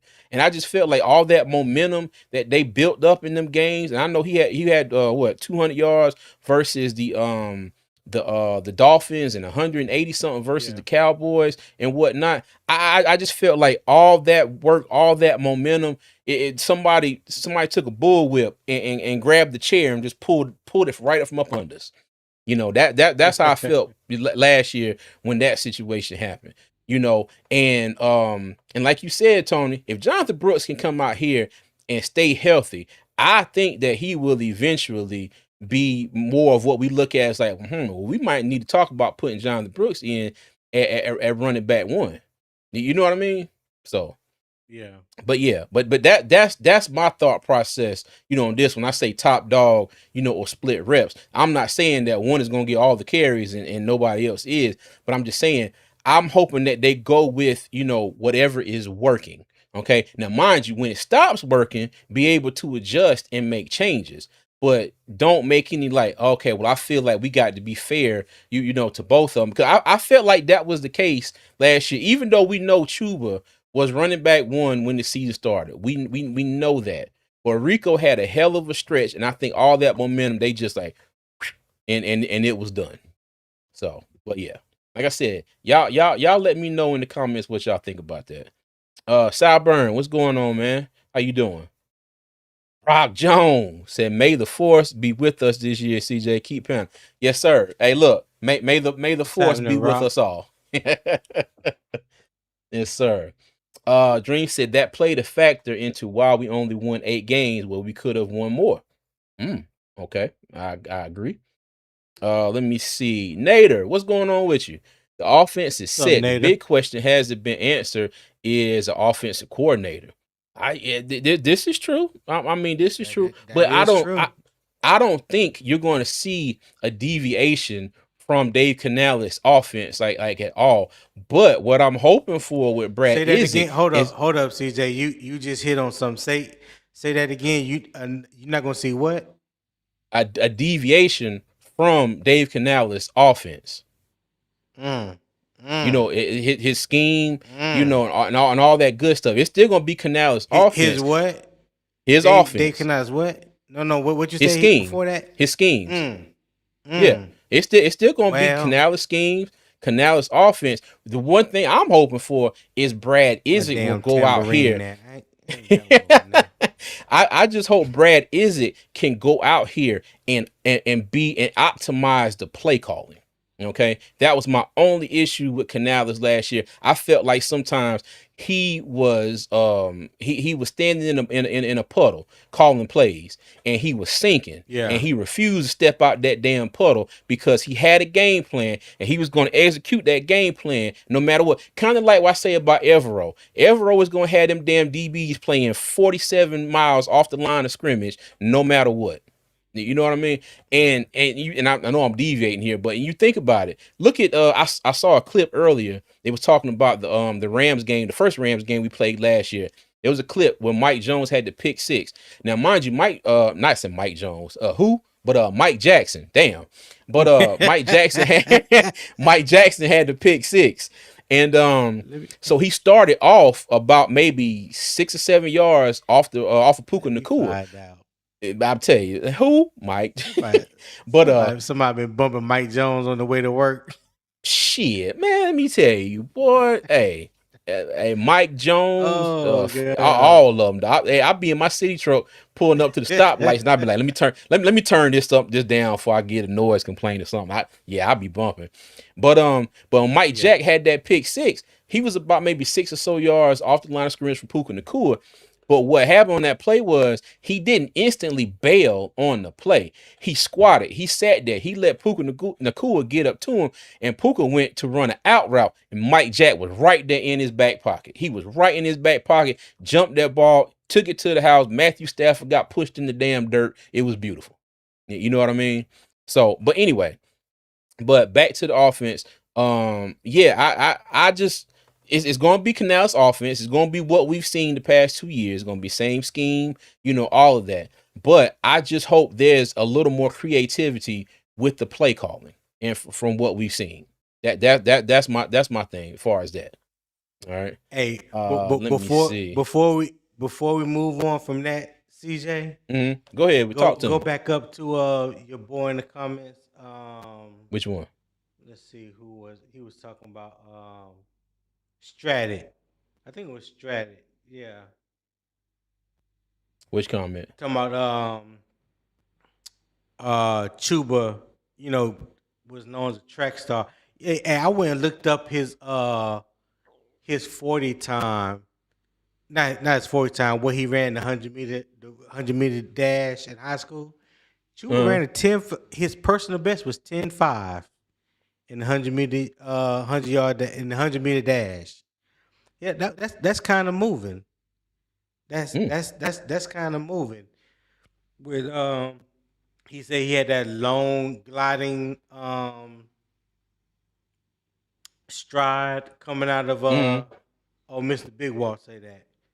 Yeah. mm, But Stratter was talking about the evaluation on Chuba coming out of college being a long strider, smooth mm. gliding with elite track speed.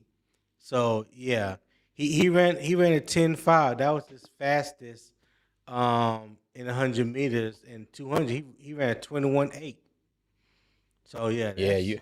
that's I moving. look. 60-meter Oh, okay. indoor, 7 seconds. Cause, Yeah, okay, I was yeah, gonna ask because I was like, I don't know if that's getting it or not.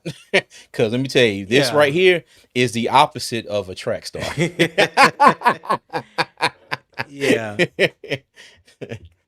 Okay. yeah. All right. But Cool. I want to So go ahead. I'm sorry. Go ahead. Go no, ahead. no. Go ahead. Finish. You good? Go ahead. Go ahead. No, I was gonna tease a little something that I've been working on. But I do it at the end. I do it at the end. Okay. All right. Well, let me ask you this: what do you think is going to happen with these two tone, and what would you like to see happen? Um, yeah, I would like to see this year. We're talking about 2026. Chuba Twenty twenty be six. running back one. No question. I Mm-hmm. don't think anybody really has a question for that. Um, as long as Jonathan Brooks can get through the rest of OTAs, training camp, preseason games, get him out there, get some cobwebs, shake some cobwebs off, you know, um, put him out there and see what he can do. Maybe 3 to 5 carries a game, not too much, but just get his feet wet or whatnot, get him prepared for week one. I would like to see him backing up Chuba. I like that 1-2 punch of Chuba and Jonathan Brooks. But like I said, for Jonathan Brooks, a lot of this is going to be contingent on him being healthy week one. If he can be healthy for week one, I think he is your RB2.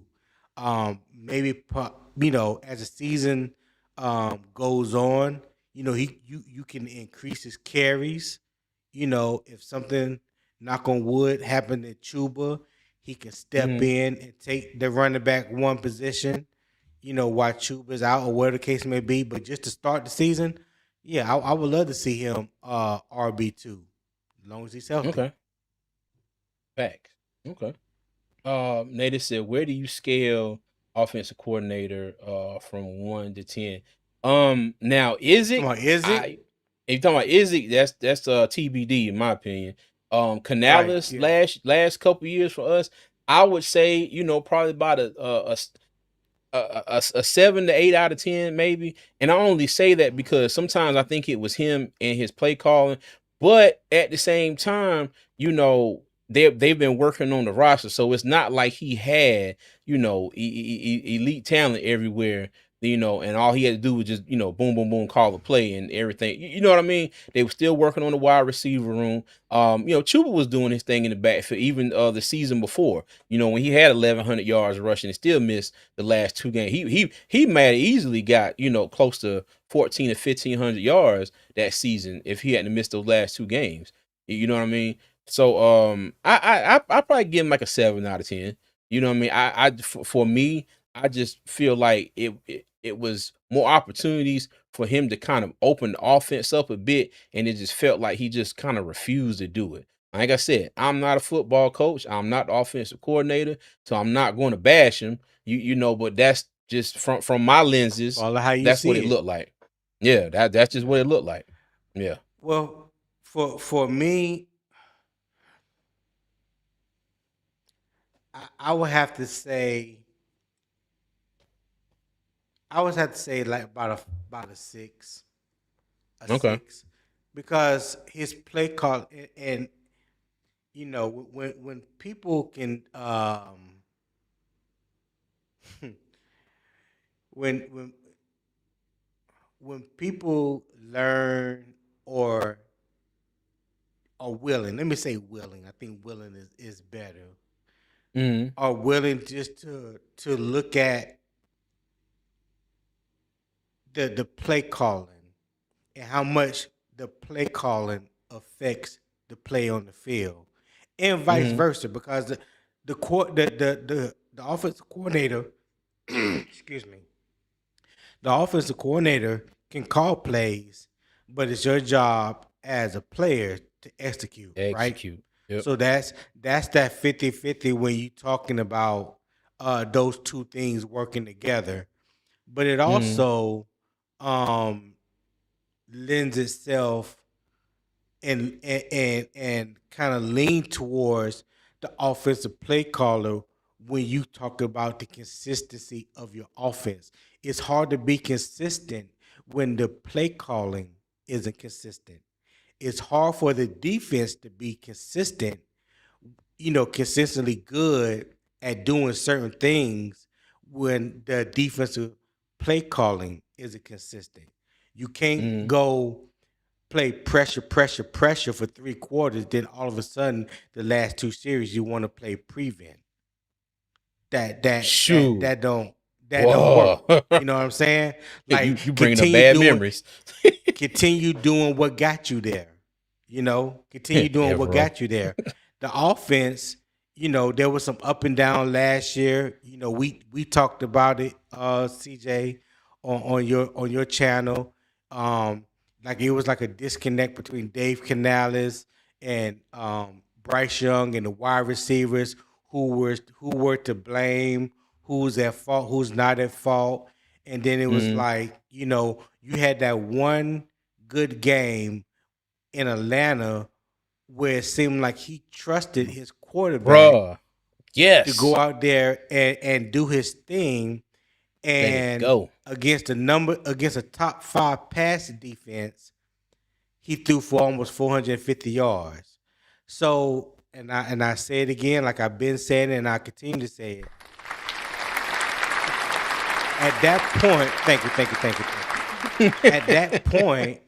At that point, when your quarterback has shown you, when your offense shown you, when you trusted them, when you trust in them that they can go out there and get done what they need to get done, why in the hell would you revert back to the conservative play calling like you did in San Francisco and against the Saints? And like the Saints, you was ultra Yes. conservative. Then Atlanta, Ultra. you opened up the floodgates, and then you went right back to ultra conservative against the 49ers. That up and down play calling is going to lead to up and down um, production because the offense Yeah. the offense is going to carry out what you call. Mm-hmm. And I try to tell people it ain't just the offense, it ain't just Bryce. Dave Canales plays a big part in this too because it all starts with him. You got to Yeah. go to the root of the problem. You got to go Mm-hmm. to the root of the problem. So if your coordinator is not consistent in what he's calling, your offense is not going to be consistent. And what I loved about Dave recognizing that, he recognized there's times when we won and he came in and he took the blame and he was like, listen, I tried to give the game away. That was my fault. You know what I'm saying? Mm-hmm. Like he Yeah. understood that his play calling in certain crucial situations definitely could have warranted a different outcome, and the offense Mm-hmm. or the defense bailed them out. You know what I mean? You just need Facts. more consistency from your offensive play caller, and with that, I think you'll hopefully get more consistency from the players on offense. Facts. Okay. I can't disagree with you on that at all, cuz. Hey, real quick. Hey, big rich homie Uncle Quan, what's going on with you, man? How you doing, man? Ain't What's ain't up, seen Quan? talk. Hey, you know what? I gotta call you because I promised I was gonna bring something by, and I ain't forgot about you. I just been really busy. Hey, I know it's been a minute, but I ain't forgot about it. Real quick, let me see. Reality Beats 11 with the $5 super chat. How you yeah, thank you. I'm sorry, I'm saying the wrong thing. Thank you. Appreciate you. How you doing today? The wide receivers converted just 81.7% of Bryce on target throws. Do you think that changes this year with Tet's second year and the addition of Brazel? I think it has the opportunity to change with what Tony was just talking about. If you go out there, open this offense up, and go out there and put your trust in your players, and let them play. You know what I mean? Now, like I said, Bryce has to get him the ball. It has to be where they can get it. Now, mind you, every quarterback in the league doesn't throw perfect passes on every play, and it's on the receivers in certain situations. It's like it's there. You gotta reach out and grab that. You gotta put your hands up, get that. You might have to turn around a little bit and get that, but it's definitely a combination. But now mind you, you got Ted, you got and Jalen Coker. Okay, you get Jalen Coker out here, and I've read somewhere Jalen Coker has missed the first 6 games in both of his seasons Yes, he with the has. Panthers. He has. Okay, He's only so played in 11 games each year.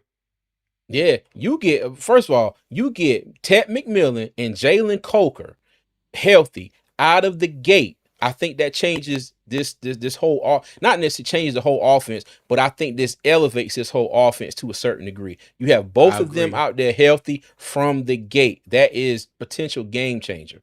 Okay, then you have now. I've heard a lot of negative comments about John Mechie. We got Jimmy Horn. You got Xavier Legette. You got David Moore, Bryson Tremaine, the undrafted free agent out of Baylor, and Dan Chisney. And so you got a lot of competition. Who else can come in and step up, in that third wide receiver spot? You know what I mean? How are they going to mix and match those the players at those positions? You get what I'm saying? You got a Chris Brazel in here. And my thing is this: you got a Chris Brazel with speed. You got XL who has speed. XL is not slow.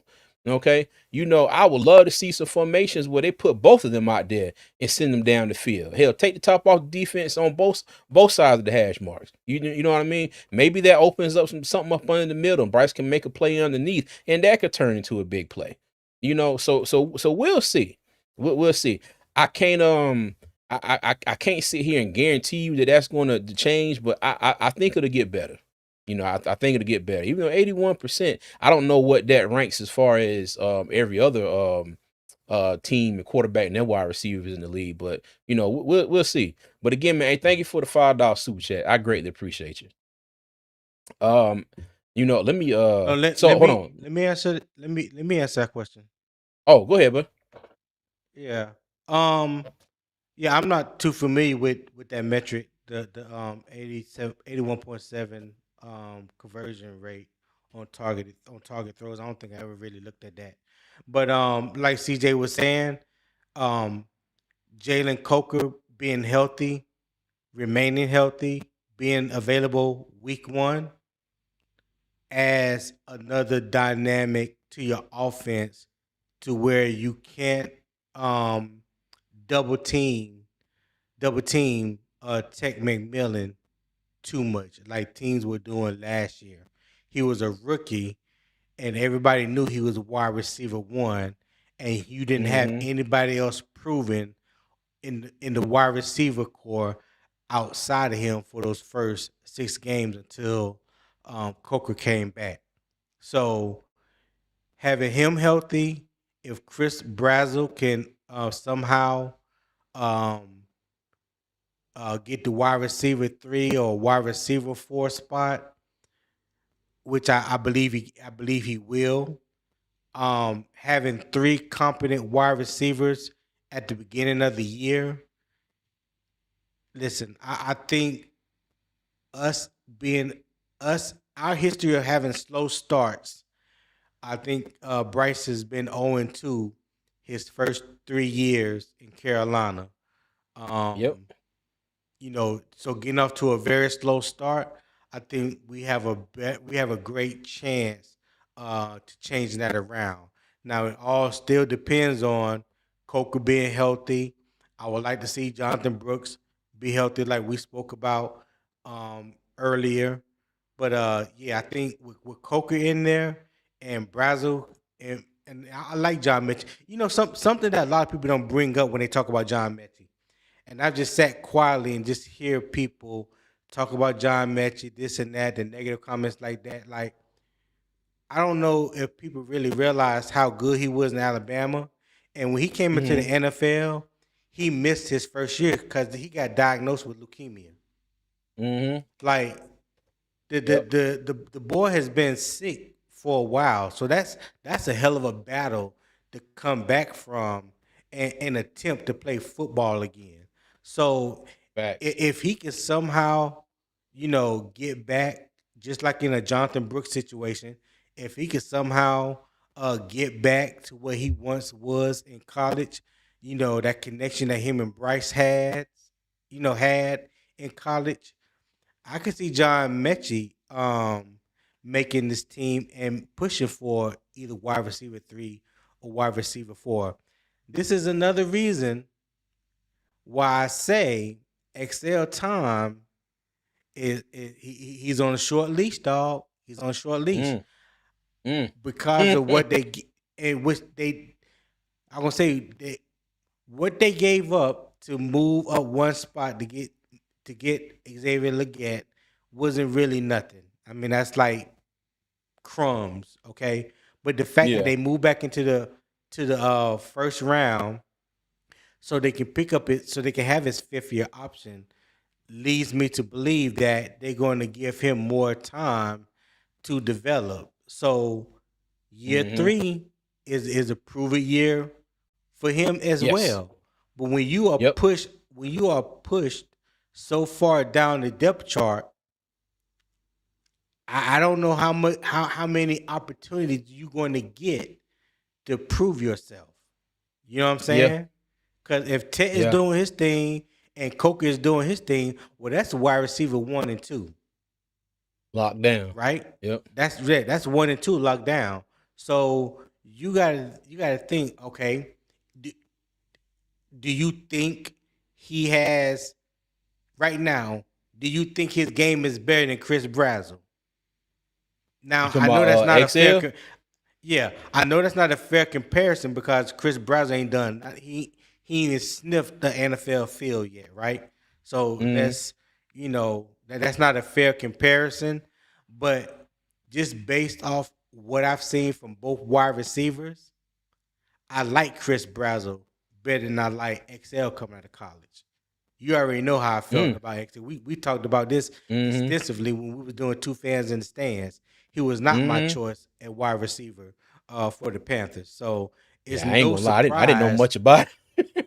Yeah, it's no surprise for him to be going through what he's going through right now. I didn't have high expectations from him from the beginning. Mm-hmm. So Yeah. yeah. I feel you. I feel you on that one. Let me get through a couple comments and I'm gonna swing back to one reason why I pulled this up here. Um Juan said Bryce play a little more in the preseason and avoid another slow start. Yeah. Yeah. Yeah. Yeah. Yeah. So it's going to be tough to make the roster, but it's a chance. I got you. Reality said, y'all think we got a steal in Meach. It's yet to be seen, but we could have one. We definitely could have one, So we'll see. We'll see. I just Hey, want to but say Papa, reality. I just want to say he butchered the hell out of John Mitchell. yeah, I get what he's saying. At first I saw Mech, and then I saw I said, "Oh, I got you." uh, hey, Papa, I'm not gonna lie. I agree with this 111,000%. See, I'm not trying to sound empathetic, but I'm tired of this team becoming the Carolina Medical Panthers. Develop your players you drafted and leave these other hurt guys alone. I hold on, wait a Hey, I minute, wait a agree minute, wait with a you, minute, wait a Papa. minute, wait a minute. Yeah, bruh. That might be the comment of the year so far, dog. I feel you on that one. I feel you on that Yeah, one. yeah. Rock Jones said, better listen to Velvet Tone. Man has that special forces training. There you go. There you There go, you Rock. go. There you Said our front go. office don't stop cooking. Yeah, man. They hey. Let me Tell say him too much family business. say, yeah, play Bryce more in the preseason. Okay, I got you. I wanted to go back to this one. Nader's comment. He said, "How many wide receivers we going to keep right now? We have at least 8." Okay, so on the screen here, let me see. So we have uh, wide receiver 1 through 3, as according to ESPN right now. Ted McMillan, Jalen Coker, Xavier Legette. And then behind them, we have Chris Brazzle II, Jimmy Horn Jr., John Michie III, Bryson Tremaine, David Moore, Dan Chisnia, Aeneas Smith, Jasim Reed, and Kobe Prentice. Kobe Prentice is the one out of Baylor I was talking about. Right, Okay, right. so we have, let me see, 3, 6. So we have 12 wide receivers on the roster. So 5 of these guys are more than likely going to get cut. Maybe 6. Maybe 6. Okay. But like I said earlier, Canales has kept 7 wide receivers on this roster each the 2 years that he was here. Oh, my bad. He said Prentice from Alabama. Which one of these cats went to Baylor? Hold on. Kobe Prentice, he transferred from Alabama to Baylor.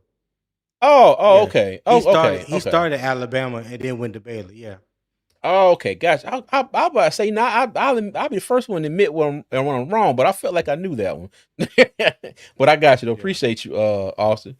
But yeah, okay. So my thing is this. All right, looking at it right now, unless something happens, you can go ahead. Nia Smith gone, Jasim Reed gone, Kobe Prentice gone, Dan Chisnia gone.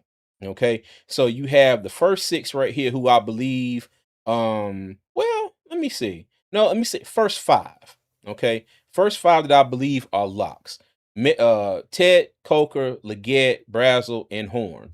Okay. Now you got Michi out there, or Mechie, I'm sorry. You got Mechie out there. He has to come in and do his thing and show. Because the thing is, if he doesn't come out here and show and prove, we got Bryson Tremaine, who in limited reps, limited snaps, has made some really good plays and shown that he can be a tough wide receiver and go out and literally, reach out and grab a pass, catch a tough pass, come down with it and keep moving.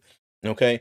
I think if they keep 7, I think it's going to be a battle between Mechie, Tremaine, and David Moore. Okay, because again, David Moore was only brought back on a 1-year deal. So you got Mechie, Horn, everybody from Mechie on is on a 1-year deal. Okay, so you got Mechie, Horn, and Tremaine. I think that's going to be the battle for those last let me see, 2 or maybe let me see, yeah, 2 or maybe 3 spots if they keep I 6 or if think they keep 7. I think Tremaine got a spot because he plays special teams. True. I True. think he has a This is spot true. because he played special teams. And to go back what we was talking about earlier when we talked about Trevor Etienne, his value to the team because of special teams. If they were to cut Trevor Etienne at running back, let's not forget David Moore has a history of returning punts and kicks. He did this in Seattle. Oh, that's So true. He he did it can't. here He a little can't. bit too. Yeah, he did. Yes, he did. Not Mm-hmm. last year. Yeah, the year before last, his first year with Dave. Yeah. Yeah, Mm-hmm. yeah. So he can't. He can return punts. I don't remember. I don't remember if he returned kickoffs, but I know. I know he returned punts. So that's a Mm-hmm. possibility. Okay. Yeah. Yeah. But this is and I know on that last slide we did, I said that that running back spot 3 might be the biggest battle. I've Yeah. seen the error of my ways. Now this right here is definitely going to be the biggest battle, on offense.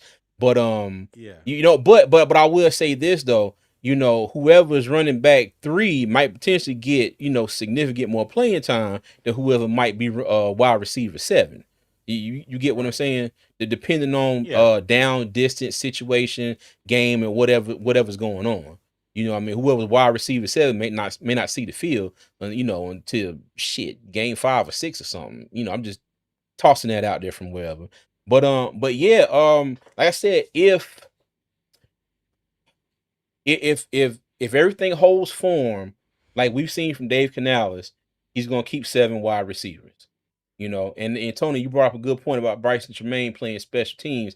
that'll make me want to move him up, a spot and say that, he might be a lock, So then you gonna have it down to John Mechie and and David Moore. And then you brought up David Moore being able to return punts, and maybe kick. So it's this gonna be interesting. Let me apologize for saying that the other battle was gonna be the biggest battle on offense. Yeah, this is it. This is it. This is Hey, it. Hey, I want to pose a question to you real quick, because come this on was with a it. question that Unc brought up on his channel last night, which was a really Shout good out, Dunk. question. We had shout out to Unc. We had a good conversation about it.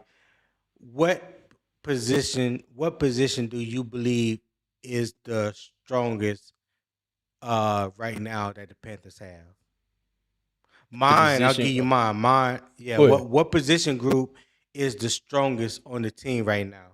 Mine was first I said defensive line, and Hmm. I said that because I was including the edge rushers, but they technically in a position group of their own. So when I think of it, we damn sure keep Adrian busy. So when I thought about it a little bit more, I was like, no, I'm gonna go with the edge. So I believe that the edge room right now is the strongest position group that we have. What about you? Okay, I'm gonna go with another group because, in my opinion, you know, we haven't seen what this group of edge rushers can do together. You added Jalen Phillips. If we get a whole year out of Pat Jones the third or the second, I'm sorry, Pat Jones the second, and then you got Umami Ellen, Scorton. I know Nick Hampton is on the roster, Gibson and all Yeah, that. I'm Gibson. gonna go. I'm gonna go with the secondary. I'm gonna go with the defensive backs. Mike Jack, Okay. J.C. Horn, Trayvon Merrick, and even Nick Scott. Okay, and even Nick Scott, because like I said, his first season here was dumpster juice trash. I mean, it was terrible. But I would say Nick Scott came back last season. I think he played a hell of a season. He did have, a couple games where he made some mistakes. But if you go back and look at the totality of Nick Scott over last season, he did not make that many mistakes. It's just the fact that all of us were already out on him, that we focused on each one of each mistake that he made. Right. But when you put it Right. all together, it wasn't that many of them. It's just that when he made Right. one, we blew it out of the water, and it was just as soon as he fire him. And I'm Yeah. guilty of it too. I did it too. I swear I did. I did it too. But I think Yeah. the Yes, you secondary, did. yeah. Yeah, I sure did. I'm guilty as charged, boss. Yeah. Guilty as charged. But yeah. Hey, but real quick, sorry. Shout out to Reality Beats 11 again for another $5 super chat. If XL gets it together with wide receiver 4 and Bryce turning to Alabama Bryce this year, could this be the new greatest show on turf? Let me see. No, I ain't willing to. I ain't willing to go out on Yeah, that limb. not Yeah, not yet. Not I'm gonna yet. stay away from that one. That was a good try though. That was a good try. Yeah, Hey, yeah. look, we appreciate the 4.99. Thank you. Yeah, I appreciate it, 4.99, but I ain't willing to jump out Yeah, on that 2x6 just yeah, yet. yeah. We just gonna scooch on past that one right there. We gonna scooch on past that one. I'm gonna go down to the next street and make a U-turn and come back up the other way. I Oh my ain't gonna mama. cross over. Boy, man, yeah. Nah, I think we a long way from the Yeah. greatest show on turf. A long, long way. But we ain't got to be the greatest show on turf. I just hope we can go out there and put points on the board, and the wide receivers just go out there and play. But and at the same Right. time, Right. I do think since Dave Canales has been here, this is his best wide receiver group as far as the talent, as a whole. Okay, I think this is one of his most, and I know a lot of people probably gonna look at me and be like, "CJ, you don't know shit about shit," But it's like I said, it's just my opinion. You got your number one receiver. Okay, we really haven't had that the last couple years, as far as a true number one receiver for the long term. Okay, because Right. we were relying on Adam Thielen. and then we had XL. Coker's been hurt. Well, you got Ted McMillan. Okay, you got your possession wide receiver, your route running technician, and Jalen Coker wide receiver too. Okay, now you get Chris Brazzle. Okay, you throw him in the mix. You got your downfield threat. Take the top off the defense. Possession receiver. He runs routes good. He makes catches. Like I was saying earlier, he has that balance to catch a ball with a defender on him, land, keep his balance, and keep running. Okay, you got Jimmy Horn Yeah. Jr., who was not in this offense much last year. You saw him on a lot of gadget plays, like the reverses and things like that, quick screens, stuff like that. Jet Them sweeps. Yeah. jet sweeps. Thank you. Thank you. I appreciate that because I could not think of it. Save my neck. Um, but yeah, you have him. He was kind of in there on a few not like I said gimmick plays, but those plays like that. You got XL. All right, I'm not completely out Mhm. on XL yet. Okay. Sometimes I feel like what I just said about Nick Scott. All right, we harp on XL. We harp on the catches that he don't make. You got to realize there was a lot of catches that Bryce missed him, and he was wide open. Okay, you gotta Yeah. also think back to the plays that he did make. XL made a lot of crucial plays, last season. And I think it's just the first round pick is what did it. The Panthers traded up to get him, and he'll forever be in a state of he was a first round pick. He need to be playing better than this. Now I understand I think he needs to be playing a little bit better in general. But like I said, I'm still not out on him fully. Okay. I think there's room for him to Right. improve. I think there's room for him to get better. And if he can do that, you pair him with who I said already, and then you throw in, John Mechie. If he goes out there and gets his game together and become another, say slot receiver, maybe somebody who can get down the field, and you got Bryson Tremaine, David Moore, whoever they decide to keep, you know. I think this wide receiver room, has the potential to go out there and ball out to the best of their capabilities. You know what I'm saying? I ain't Right. talking about they're going to go out here and tear the roof off of the wide receiving position in the NFL, past, present, and future. But I think we're going to be able to get out here and do some things. And I do think that you'll see, a good jump. I'm not going to say significant, a good jump in Bryce Young's passing yards this year as well. Okay. So we'll see about Yeah. that. But again, hey, So Ratty, thank you for the super chat, man. I appreciate you. Go ahead, Tone. yeah.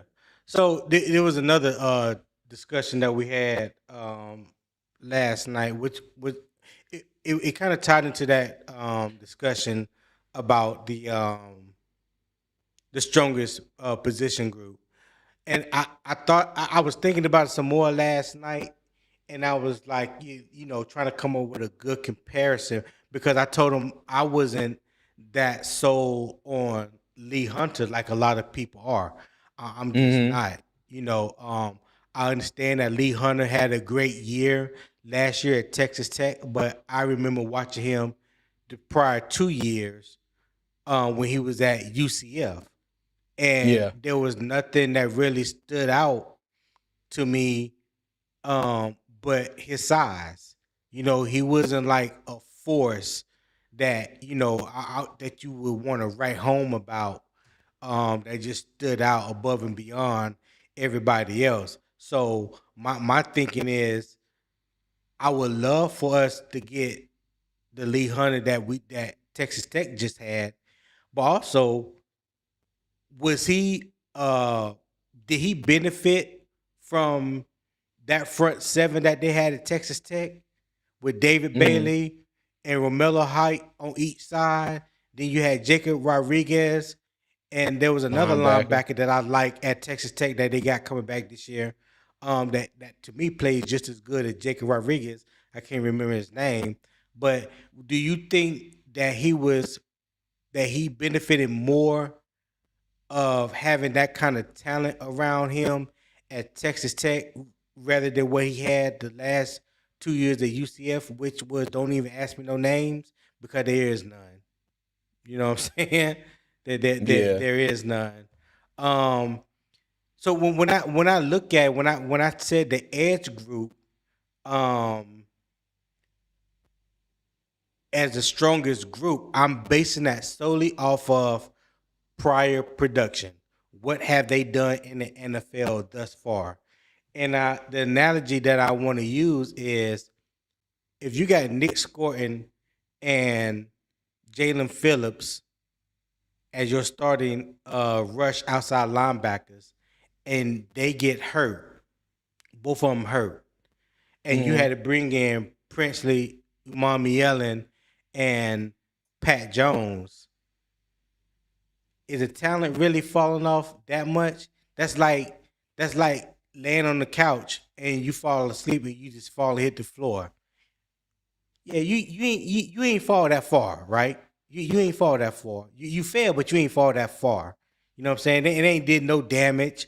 You know what I'm saying? It just woke you up out your sleep. You know what I mean? Yeah. But when you look at our linebacker position, when you talk about our starting linebackers, and you look at Devin Lloyd and Trevin Wallace, if both of them were to get hurt, who we got playing linebacker?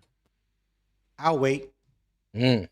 This, Let me see. who Bam Martin do we Scott, have playing? Claudia Shirellis, Jackson Kawach. And I know they got Isaiah Simmons up here as a linebacker, but they already said he is Safety, working out at the yeah. safety spot. So your backup linebacker is one Claudia Shirellis. Prior to coming to Carolina, he was a special teams ace with the Jets. He's injury prone.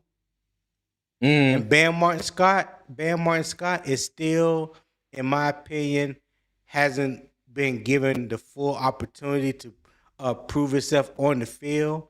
I think he was a good linebacker at South Carolina. But these coaches, hey, they see these guys every day in practice. They know what they can and can't do. So you're not a starter for whatever reason. The jury is still out, in my opinion, on Bam Martin Scott because there's not really a lot of production outside of special teams that you could really like hang your hat on, even give it an honest consideration. But and then when you look at the defensive tackle position, think about it. Outside of Derek Brown, what other defensive tackle has given you solid production?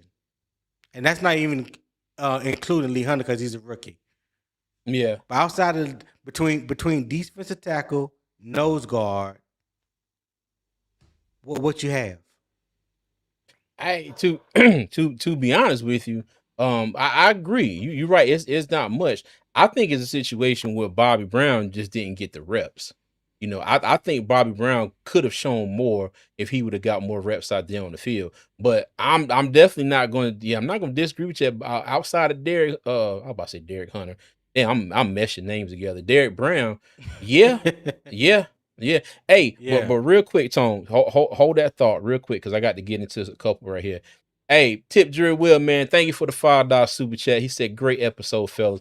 I greatly appreciate you, dog. Greatly appreciate you. Appreciate you, And Will. as well, my guy, Mr. Hunky Dory, 74.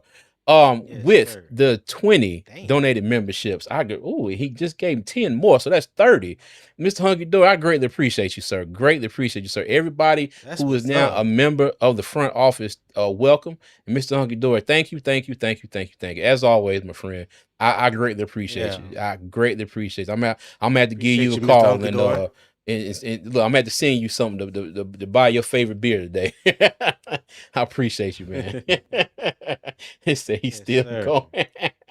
Yeah, but Tone, but yes, again, thank you, Will, and thank you, Miss Hunt. Oh, and hold on, wait a minute, damn, wait a minute. In the midst of that, Miss Hunky Door, thank you for the $2 super chat. I appreciate you. Said we need better returns and threats on kick and punt. Yeah, I agree. I agree, but I think it might be more of what we've had the past year or two. So, but yeah. But again, my man, thank you. I greatly appreciate you. But Tone, going back to what you're saying about the D line, yeah, the production outside of Derek Brown is definitely going to have to step up.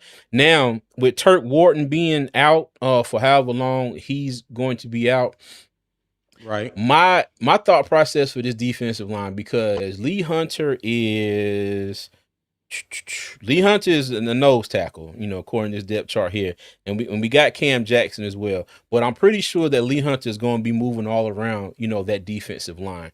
And I was watching the blueprint, they really loved him. They felt like he was going to be a starter somewhere in this league, and they traded up to get him. So I'm hoping that good old Ejiro has a plan, for him.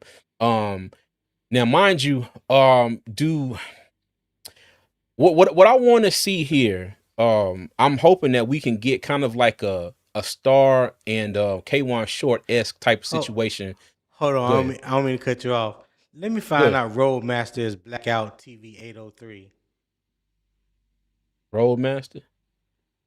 Yeah, you remember Roadmaster?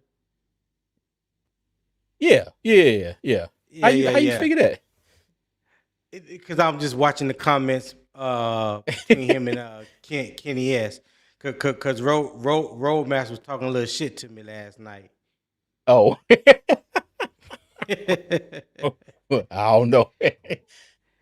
Nah, Oh, hold up. Oh, said Rhodey is Blackout. Brody Oh, is okay. Blackout. Oh yeah, okay. Hey, Quan said, all right, fellas, head to this fan reunion. Great show as always. Y'all have a smooth day. Hey, man, bring back some potato salad, dog. Have fun, big Hey, dog. appreciate you, Quan. Thank you. Oh, he said, yes, sir. I got Yeah, you. I'm gonna pose another question, TJ, when you get through. Um, Shoot, hold on. But yeah, I'm kind of hoping for maybe a K1 short Starlet Tule esque type of situation. I'm hoping that because I'm sure we're gonna see a lot of LeBron Ray. I do believe Aaron Hall is gonna make this roster now. Especially because of Turk Ward's injury. Yeah, I like him. I You like know what I him. mean? And I'm Yeah. I'm hoping that we get a situation. I said this last week. I do believe I'm gonna say it again. Oh, we get a situation where the addition of Phillips, the hopeful improvement and maturation of Nick Scorton, Princely Umamiela, and the return of Pat Jones.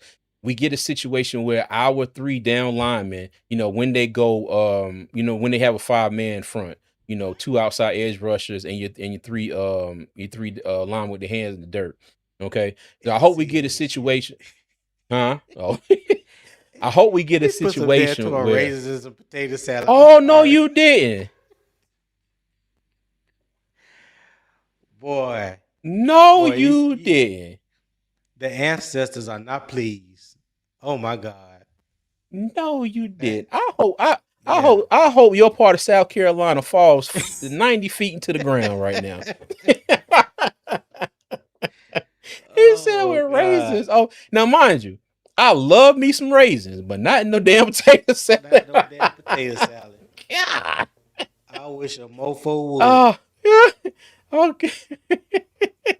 You in that Okay. potato salad gonna have to get the hell out. I don't know Boy, who where you you telling? going, but you have to get away from Get the here. hell out of here. Yeah, but I'm hoping that we get a situation where our edge rushers can improve and get to the quarterback, but our 3 or 2 down linemen can be enough of a presence, to kind of clog up that middle of the field and not let the quarterback get any opportunities to run out. And also, Yeah. if we can get Derek Brown to continue to be Derek Brown, slinging Atlanta Falcons offensive linemen 4 yards that way or that way on a given play or two, and getting pressure Mhm. to the quarterback, but you still, you getting that kind of that anchor, from whoever the nose tackle is going to be and your other defensive end on the field. So Right. that's kind of my hope. And I'm hoping that Lee Hunter can be that player where he is a nose tackle, but if you see his film, he didn't he lined up here and there, on the defensive line. He didn't just stay at nose tackle Yeah, he 100% of the could play time. anywhere from the 3 tech to the nose.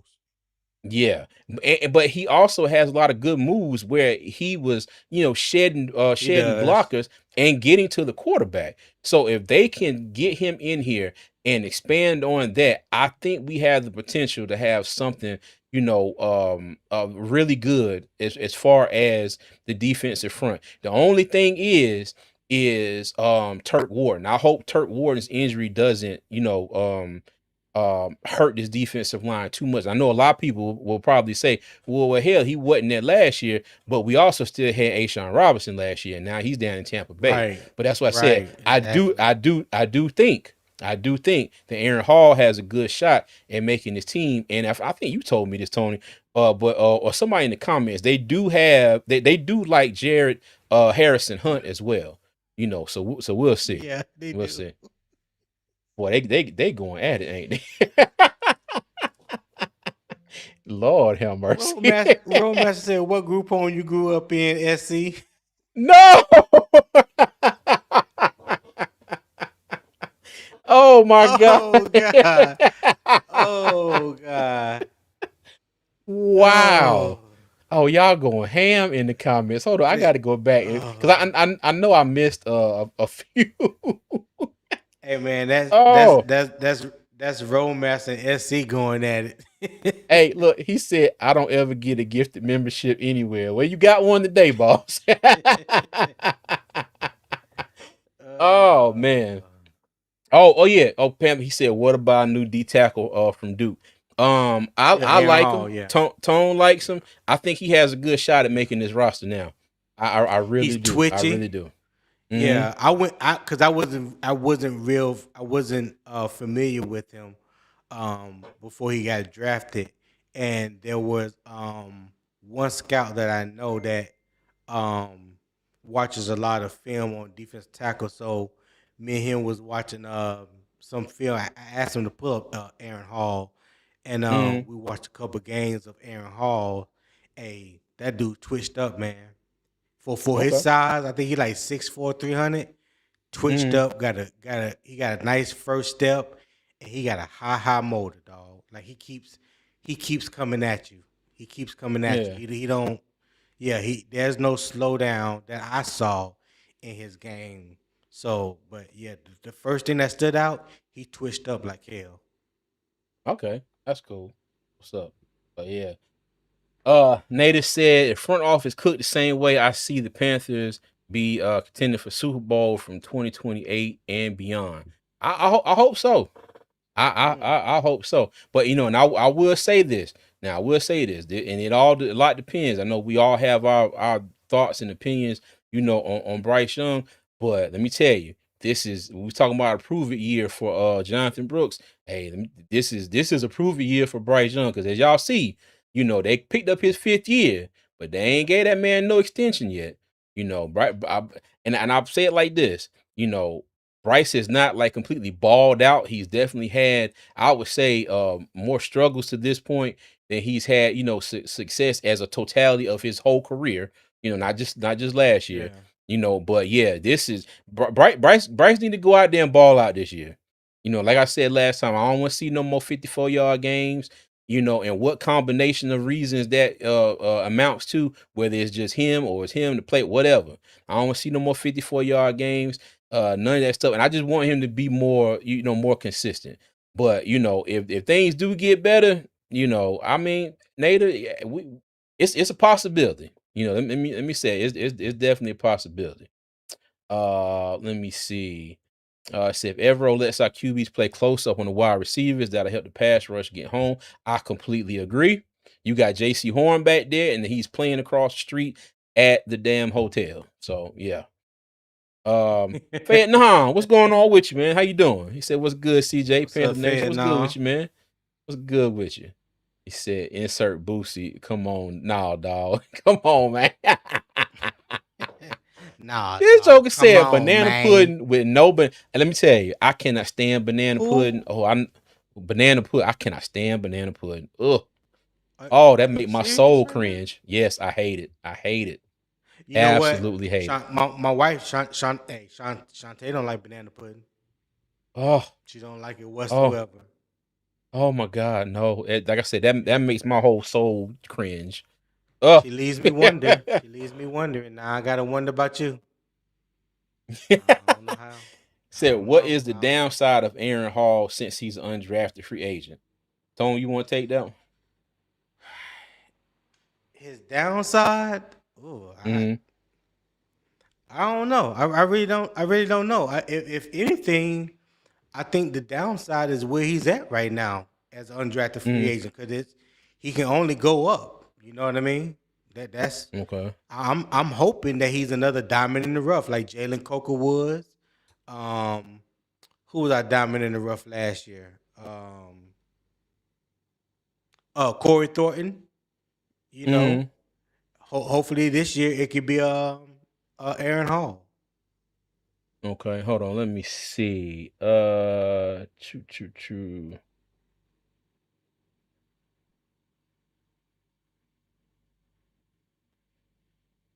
Hold on. I'm trying to get some prospect info on him. That's a good question. I didn't even think of. What's Let me that? see here. Okay, well here it is according to, let me share this tab. According to NFL. Okay, he prospect grade 5.68. Oh, he's from Durham. Oh. Oh shoot, that's all right. Yeah. He's Um, from North Carolina. so his overview. What's No his? thanks. One gapping interior defensive lineman whose short area quickness fuels his production. Hall has Yeah. good length, but is an average bender with a narrow base. He can get into gaps with slide and go movement and moves well chasing runners down the line. He needs to improve his hand usage to be more consistent at the point of attack. He's a fluid athlete, which plays into his potential as a move rusher. Hall could hear his name Okay. called late in the draft, but he'll face an uphill battle to make a team. Okay, so their strengths they got on him: two-time team captain, above average tester with good short area quickness. Movement is very fluid and easy for an interior defender. Get skinny into gaps to disrupt zone blocking. Able to slide step and bypass single blockers with his rush. Now his weaknesses, So that not goes to what I was talking about him being twitched up. mm-hmm. Yeah. Yeah. Go ahead. See, knocked around by redirect blocks due to narrow base, below average block, take on, and shed talent. Struggles with overall pad level and hand usage. Slow to find a quality counter when his rush stalls. Lacks lower body drive to dent the pocket with power. Okay. So You know who else got a lower body strength? who that? Lee Hunter. Mm. But you ain't hear from me though. You ain't hear from me. I'm just I saying. got you. We are going to. I know y'all can't see practice during training camp this year because it's closed to the public. But he's going to get some run. He's going to get a lot of run in the preseason. Just pay attention to his game. Yeah. Yeah, and Nader, I got you. I got it. He said, "Who were our wide receivers in the first 2 years of Bryce? Give me a break." That's not falling on deaf ears. I got you. I completely agree. What was Vietnam said, that? "What's good?" He said, "Who were our wide receivers in the first year?" When I was talking about Bryce, you know. But yeah, we know we know. Vietnam said, "What's good?" Tony said, "My new hours makes it hard to catch the lives at night through the week." Okay, well, cool. Well, glad we're back on Saturdays here. Let me Yeah, yeah. see. Odie McVerity. What's going on? Keep pounding, dog. Appreciate you.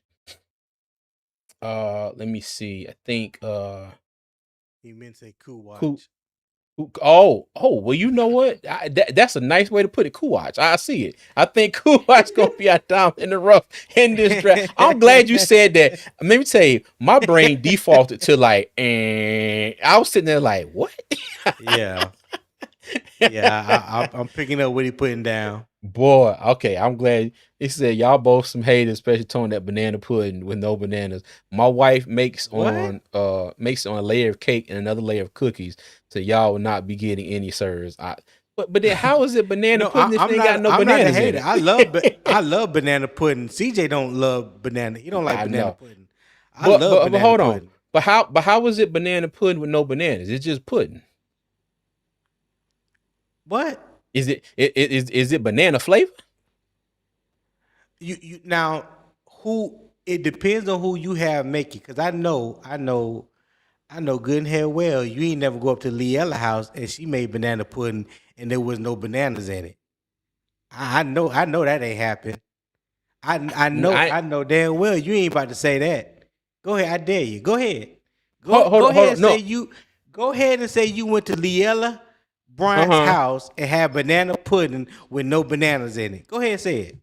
No, I'm not gonna say it because I love Okay. Grandma Liella to death, but if she had banana pudding, I Okay. wasn't eating it because I didn't eat banana pudding. Okay. Okay. No, I was That just dealt saying. that dealt with a lot. He said that banana pudding with no bananas make well, his wife makes layer on the cake, and I'm saying, but if it don't have no bananas in it, is it really banana pudding or is it Right? banana flavored? No. Yeah. It's a vanilla cookie cake. Okay. Okay. All right. Yeah. If you don't put no bananas in it, dog, it ain't no banana pudding. You could put as many wafers, cookies, banana cookies, whatever. If you ain't got no real bananas Tapioca. in it, Tapioca. What's up, Kenny? yeah. Yo, Hey, I'm hey, you with know you on what, that one, Kenny? Kenny. Hey, I'm glad you commented, man. If y'all didn't know, this was our fantasy football league winner from last year, and just to go ahead and throw this out here, I'm going to start the league up again. This year, I'm gonna try to start. I'm start at least two. I want to do one free. You want to join? I want to do another one where you want to put a little bit of skin in the game. It ain't got to be nothing crazy. Because I know everybody's pockets ain't Oh, different. Pockets are different. I'm sorry, but yeah. But yeah, but shout out to you, what did Kenny. blackout? What did blackout call it? Hold on. I think as he talking about that stuff out the box. Nada says, shout out to the Carolina Hurt. Yes. I got I'm getting it. I'm I getting there. need you. Okay. Gotta have banana slices and that's what I think about when I think about banana Yes. pudding. All the banana pudding, Yes. people had slices of banana and vanilla wafers in it. Mhm. So That's why yeah. I don't eat everybody banana pudding. That's the first question I ask. Do you have bananas in it? If you don't have bananas in it, it's not banana pudding. And no, I do not want none. Thank you very much. You got any um pound um cake? Yeah, for real. Oh no, we're in the Stanley Cup Finals. Blackout, and it's tied 1-1. They had a shootout. They play Game tonight. one. Yeah, they played the night in Vegas. Yeah. In Vegas, they had a shootout in game one. Vegas won 5-4, or 6-5. From that, it was a one shot game, but they were going back and forth, and then Both game games went two. to overtime, right? Both games went to overtime. No, the Overtime, right? first game, I don't think the first game went into overtime. The second game did. But in game two, Oh, man, okay. Carolina came out like like they ain't want to be there. And Vegas got up on them 2-0. And then the last period, Carolina pulled off 3 goals, and then Vegas pulled off one in like the last minute and some change to tie it. Then they went to overtime. And what was the man number 6? I can't think his name from Hurricanes. He slapped the goal in to win the game. But let me tell you, man, the NBA Finals and the Stanley Cup Finals have been like just muy bueno this year. There've been some good Right. games, and I'm not a true like hockey fan because when I say I'm confused as hell when they be penalties and icing and this and that, I'm not good with the verbiage and the rules and all that. But look, it's the team from the state is her, even though they in Raleigh. I would love to be in Charlotte, but I'm pulling for them. But yeah, Seth Jarvis, thank you. That was it. That was it, Austin. Seth Jarvis. Yep. Yeah, What's that? buddy. Oh, The that's hit the winning goal in the overtime for the Hurricanes in game two. oh Yep. yeah. Look, Hunky Door said banana cream and French vanilla with layers of vanilla wafers and fresh bananas. That's what I always thought banana pudding to be, so all right. But yeah, all right. So let's get off. Let's get off the whole banana pudding train. Oh man. All right, but let me tell y'all, when I say this has been a fun, entertaining episode today, I appreciate all of y'all in the chat. And again, Let's before we not get tap out of out here, just yet. Yeah. okay, go ahead, go ahead. Yeah. Can I share the media real quick? Hold on, because I got to put what you need well, just share Share your screen. screen. No, I Yeah. got what I wanted up. Yeah, I didn't need share Okay, go screen. ahead. Mm-hmm. All right. So, well, no.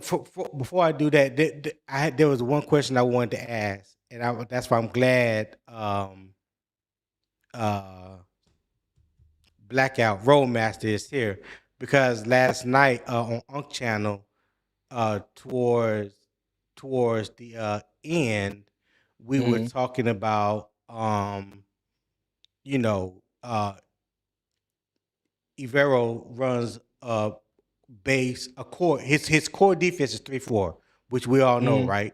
And I Yeah. was talking about I believe that they're going to run that a little more this year because Dave has mentioned it like 2 or 3 times in press conferences this year, and then Jalen Phillips mentioned it just the other day when they did an interview with him and talking about a base 3-4, which Mm-hmm. leads me to believe I'm hoping that we see more of that because in that base 3-4 you're going to see a 5-man front because with a 3-4, you have a Mm-hmm. nose tackle, right? Yeah. Yep. So I was saying within the past 2 years, even though the 3-4 is the core of Ivero's defense, we ran more of 4-2-5 than we ran a 3-4. And that Yep. was because the way that the passing game in the NFL has evolved, and you're seeing a lot more 12 and 13 personnel. People are playing an extra safety, whether you talking about the dime package with 3 safeties on the field, or you talking about a nickel package with 3 corners, and that third corner is your big nickel. So Mm-hmm. that's what I was saying. So Roadmaster and 336 wanted to get on me and say, well, no, that's not Evero's. He don't run a 4-2-5, and that ain't his base. And I'm like, listen, I know 3-4 is his core. I know that. I know everybody knows that. Four two But five if is his you side chick. right, so um 336 was talking about the 4-2-5 is a sub package, right? I Mm-hmm. was like, okay, cool. If that's what you want to believe.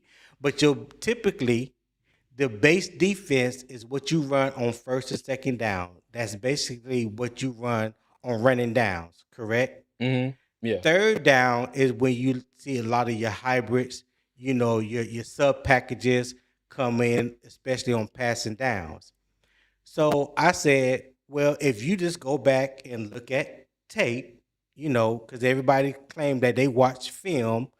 So go back and watch film, and you would go back and see on first or second down, majority of the time, we were in a 4-2-5 front. And I say that because when did you ever see on first and second down, or can you think of on first and second downs when you didn't see Trayvon Morrick on the field and you saw Bobby Brown or Cam Jackson last year, your two nose tackles? Because we talked about how little Bobby Brown played last year and Cam Jackson was basically non-existent. He was a So special if teamer. those Right. So if those two didn't play the nose tackle position, well, who did? Because you can't play a 3-4 without a nose tackle. Mm-hmm. That is the whole premise of a 3-4 base defense. Period. Yeah. Wasn't The it 3-4 defense runs from the nose tackle to the on-ball linebacker to the strong safety. So if you don't have a nose tackle, what defense are you running? If you don't have a 425? nose tackle and you got an extra corner or extra safety, what defense are you running? 425. Okay. So that's all I was saying. So, Roadmaster called me dumbass. I was going to exaggerate some other, I was going to make some other shit up on him just because he in the chat. But he called me dumbass. I was like, okay. So, but he said when you have your base 3-4 front seven in, What up, just Kid because they Cowboy? stick their hand in the dirt doesn't make it a 4-man front. I don't think that's what I'm saying. If you look at so let's just go with a 3-4. Mm-hmm. Let's just understand what a 3-4 is. A 3-4 is with your defensive tackle, nose tackle, defensive tackle with the hand in the dirt, and your two outside linebackers / edge rushers. That's a 3-4. Mm-hmm. When they say 3-4, they talking about the 3 interior defensive linemen who has their hand in the dirt. If you're running a 4-2-5, typically it is both defensive tackles and both edge rushers, 2 linebackers, and either five defensive backs, whether it's 3 cornerbacks and 2 safeties, or 3 safeties and 2 cornerbacks, which we played a hell of a lot last year. Why? Because Trayvon Moorick, who is the star in this defense, plays with his versatility, is on the field on first and second down, right? Mm-hmm.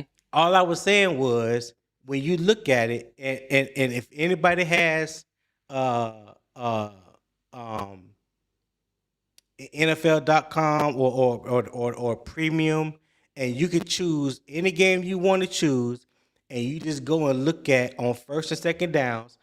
The player descriptions is on the side, and they'll tell you exactly who was on the play, on the field each play. And I just want somebody just to tell me how many times you seen Carolina running a true 3-4 on first and second downs. What's good, Earl? Hey, well, I brought up the Google AI interface here, and I just asked it how often did the Carolina Panthers line up in a 4-2-5 defense. So according to the Googles, all right, the Carolina Panthers line up in nickel defense, essentially 4-2-5 formation on roughly 55 to 60% of their total defensive snaps. Now I didn't hold on. Let me see. In That's on first and second 2025. downs, because that's what we was talking about on first and second down. No, that's Okay. All right. So I put in so to 2025. bring The in Carolina their Panthers. overall nickel and dime usage to 58. What is it? I got you.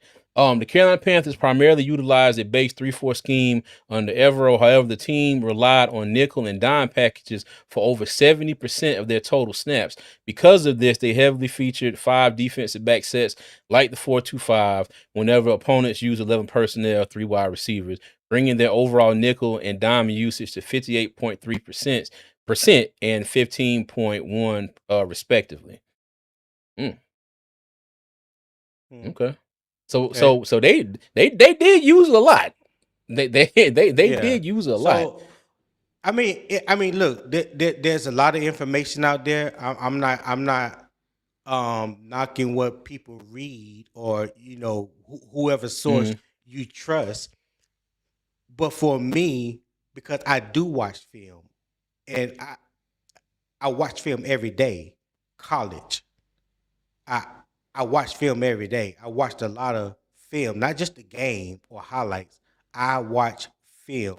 This is what I do and been doing for 3 years, and I know what the difference of a 3-4 and a 4-2-5, or even if you want to go into the penny package, which is 1 linebacker and 5 defensive linemen.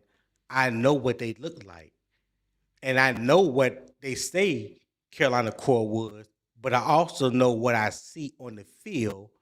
And majority of the time, they were in a 4-2-5. Because CJ, me and you had this conversation over and over the past 2 years, and I say I wish they would play when Base the 3-4. 2024 when they had your boy that they got from the Saints that we wanted up out of here that they had playing nose tackle. He was playing out of position. What was his name? God dang it. Oh God, little lighting ass. Yeah. Hold on. He played with the Titans. Hold on. Wait a minute. Did he go to the Titans last year? Shy Tuttle. was- Thank you, Austin. Shy Tuttle. Tuttle. Yeah, Shy Tuttle. Yep. Shy Yeah. Tuttle. That's So- it. Yeah. Evero tried to play some 3-4, true 3-4 with Shy Tuttle, but he was getting ate up in the run game. One, Oh, you bringing because back he was bad playing- memories. Yeah, he was playing out of position, and we know for whatever reason, which I don't agree with, Evero likes smaller nose tackles, which absolutely makes no sense. It makes no Yeah. sense. Like Mm-hmm. I don't care if you have every other defensive lineman 290, 300. Your nose tackle got to be able to control two gaps. He got to be able to hold. He got to be able to stand up at the point of contact, take on double teams, which frees up the linebackers to come downhill. Shy Tuttle couldn't do none of that. Yeah. None He need to have that a whole event's whatsoever. worth of a potato salad in his stomach to Yeah, play nose tackle. and if you remember, Dave Canales and Dan Morgan had a come to Jesus meeting with Evero after 2024. Like, look, dog, we need to get bigger. You need to do something about that. Hence, why Mm-hmm. we went out and got Bobby Brown in free agency, and then we drafted Cam Jackson. And me and you both was like ecstatic as hell because we was like, listen, if we run Mm-hmm. a true 3-4 now, we got some hogs in the middle that can do what you want a true nose tackle to do. This. Yeah. This So right here. Right here. what I say? And refuses to utilize. Evero has all the talent in the world and I agree. refuses to utilize them correctly. Yes. I agree. Now, mind you, his go talent ahead. has gotten better, since Yeah. he's been. I'm not saying he's always had, top tier talent, because there have been moments Right. where the Panthers defense Right. was definitely lacking, and especially in the draft free agency, they went and Especially looked that out. first year. They went and looked Yeah. out for the because what was his first year? We had the number 4 ranked defense, and me and Tom, we used to talk about this all the time. We were like, yes, they had the number 1 ranked defense as far as yardage, okay, but they were not they were not a top defense. They didn't give up a lot of yards because the damn offense kept turning the ball over in in minus territory, and the damn other team didn't have that far to go to score. That's what kept happening. The other team were dealing with short fields, I would say 85% of the time. Yeah. You know what I mean? But the thing was, they saw, we the top 4th ranked defense. We were just 4th ranked in yardage like that, but there was a lot more to that metric than just that yardage figure. So, but he, he has definitely had to, they have had to add to the defense, because I'm not going to sit here and say that Evero has had outstanding talent, across the board every year since he's been here. He has not. They have definitely tried to improve the defense, especially this season on the in free agency. But yeah, I do agree with this right here though. You have sometimes where it's like he has people and it's just like, why isn't this person playing here? Why isn't this person playing here? To me, it's like Bobby Brown. Why wasn't Bobby Brown getting more burn? Bobby Brown would come in and he was a run stuffer. He was getting his hand on the quarterback a good bit too. Yes. And then next thing you know, you wouldn't see him for the rest of the damn game. So yeah, exactly. That part right there. Wouldn't see him for the rest of the game. When he was in there at the nose tackle position, and we had five down linemen, we had a pretty stout against the run. And I just want to see them get to that. I would love to see Derek Brown, Bobby Brown, and Lee Hunter as the 3 interior defensive linemen. And then you got Scorton and Phillips on the outside. I would love to see that. I would love to see Carolina come out first play of the game against Chicago, and that's that's going to be our identity on defense. That's what I would love to see. I would love to see that. So yeah, dumbass, because that's a shot he threw at me last night. Oh, hey, and Blackout, Louisville signed with the Commanders, and Chin was just let go, if I'm mistaken. I don't think they traded Chin, but I got you. They did. No, before years ago. Yeah. Okay. Yeah. Mm-hmm. So defense damn sure had to be on the field all game playing with a short field. Yeah. I mean, I ain't gonna say all game, but Go ahead. No, I was done. Go ahead. I'm gonna give y'all a sneak. It's all love, Roadmaster. I got you. Hey, ain't no hard feelings, dog. But yeah, just a little something that I've been working on. Is not fully ready yet. I think there's a couple things I got to get worked out.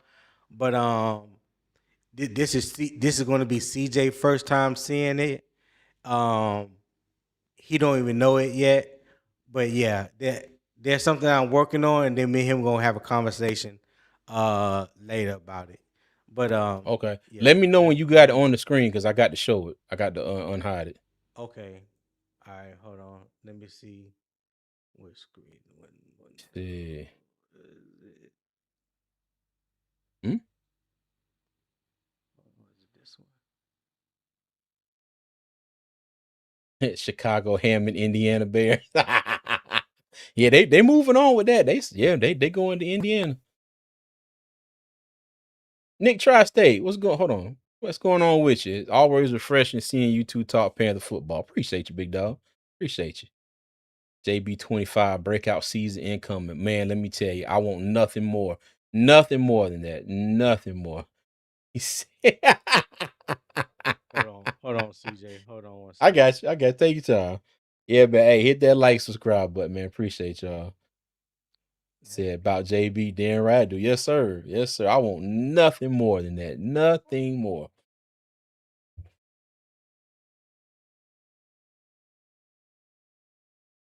Yeah, but while Tony's doing that, again, I want to say thank you to everybody who joined today. The main topic we talking about was the Carolina Panthers running backs room. And if you missed that, because we did get off and talking about some more stuff, but if you missed that, go back and check it out. We were talking about and Tony, when you make that full screen, because it's showing OBS on there, you got to make that full screen. Or I don't know if you care about the Hold on, OBS it's part showing of it. the no, Ye- no, that's Yeah, not what I it's want. showing. Okay, okay, Mm-hmm. hold on one second. Mm-hmm. It's But showing, it's showing the other but one. when we're talking about the running backs for the Carolina Panthers, we brought it up last week. We were talking about AJ Dillon and there you go, Tone. You see And anything on the sides here? no, Okay, hold on. Let this the me one I want. okay, hold on. Let me get this out real quick, and I'll make sure. Yeah. But we talk about Trevor Achan and AJ Dillon potentially battling for the number 3 running back spot. We also talked about Jonathan Brooks and Chuba Hubbard, and I put up a slide and I was like top dog or split carries. Do you think that we're going to have a true running back 1, running back 2 type situation, or is it going to be a situation when we saw last year where we have where they went to the I'm gonna play you one series, I'm gonna play you the next, I'm gonna play you one series, I'm gonna play you the next, which I completely did not agree with, and I thought that it stripped a lot of the momentum that the Panthers were having at one part of the season because Rico was balling out, Rico was suggesting play call. Mind you, Rico was on a 1-year deal. But the thing was, you go ahead and stick with the hot hand, and everybody should have been happy with that. You know what I mean? So, but that's what we got to talk about. We talked about also the Myles Garrett trade, him and Jerry Reverse. We also talked about the blueprint and how the Panthers were like best player available. Yeah, they were looking at the best. They were taking the left tackle no matter what. And if you go back and look at that blueprint, you will see that they were locked in on tackle, completely locked in. But that's what we talked about earlier. So if you want to, please go back, make sure that you go back and check that out. The views will definitely help me here at the channel, and I greatly appreciate you. All right. And as always, if you haven't, all right, make sure while you're watching, go ahead and hit that like and subscribe button on all platforms, Facebook, YouTube, and X. Check me out on TikTok. That's why I like to do my singing driving in my work truck on the way to work, and I'll be remixing my songs. So go check me out on TikTok as well. All at Armchair GMCJ. All right. Tone, you got it? Okay. Nah, it don't look like it's hold on. Well, you had it that last time. Whatever you had up that last time was it. Well, I'm trying. So it's the picture display. So you see where it say NFL Pro is not it's supposed to be cut off right above NFL I Pro. got you. What shoot. Well, how about this? How about we work on it for next time? We can put it up there next week. All right. Okay. Yeah. All right. Yeah, we could do that. Okay. Wonder All why right. it's- Cool beans. And look at it. TikTok is where the real entertainment is. What's up, Nell? Shout out to my beautiful wife Nella, who's been taking care of me the past couple days. I appreciate you, baby. Love you. All right. Well, cuz you got anything else you want to say before we get out of here? And again, to everybody that has joined, thank you for a great show. Thank you for a great show. And cuz Hey, any appreciate this. final Been thoughts? fun. Hey, nah, man. Listen, I just love talking ball. Love talking about our favorite team, the possibilities that's before us. Hopefully that this um turns out this year turns out better than last. Man, everybody can remain healthy. We get off on a good start. You know, that's gonna be my hope until day one. So I'm gonna continuously keep praying for that. And yeah, man. Look, I'm glad you're back doing content. You know, hopefully we see more of you, and I'll be right here with you. And yeah, that's it, man. Yeah, I'm definitely going to make sure I keep the Saturday shows going. You know, definitely going to do that. But yeah, man, I look, cuz as always, I appreciate you joining me. And before I get out of here, let me hold on. Let me go here, and if I can get my mouse on this bad boy. Okay, well, never mind. Let me shout out to everybody. Reality. Mr. Hunky Dory for the 30 gifted memberships. Tip Drill Will for the super chat. Miss Hunky Dory for the super chat.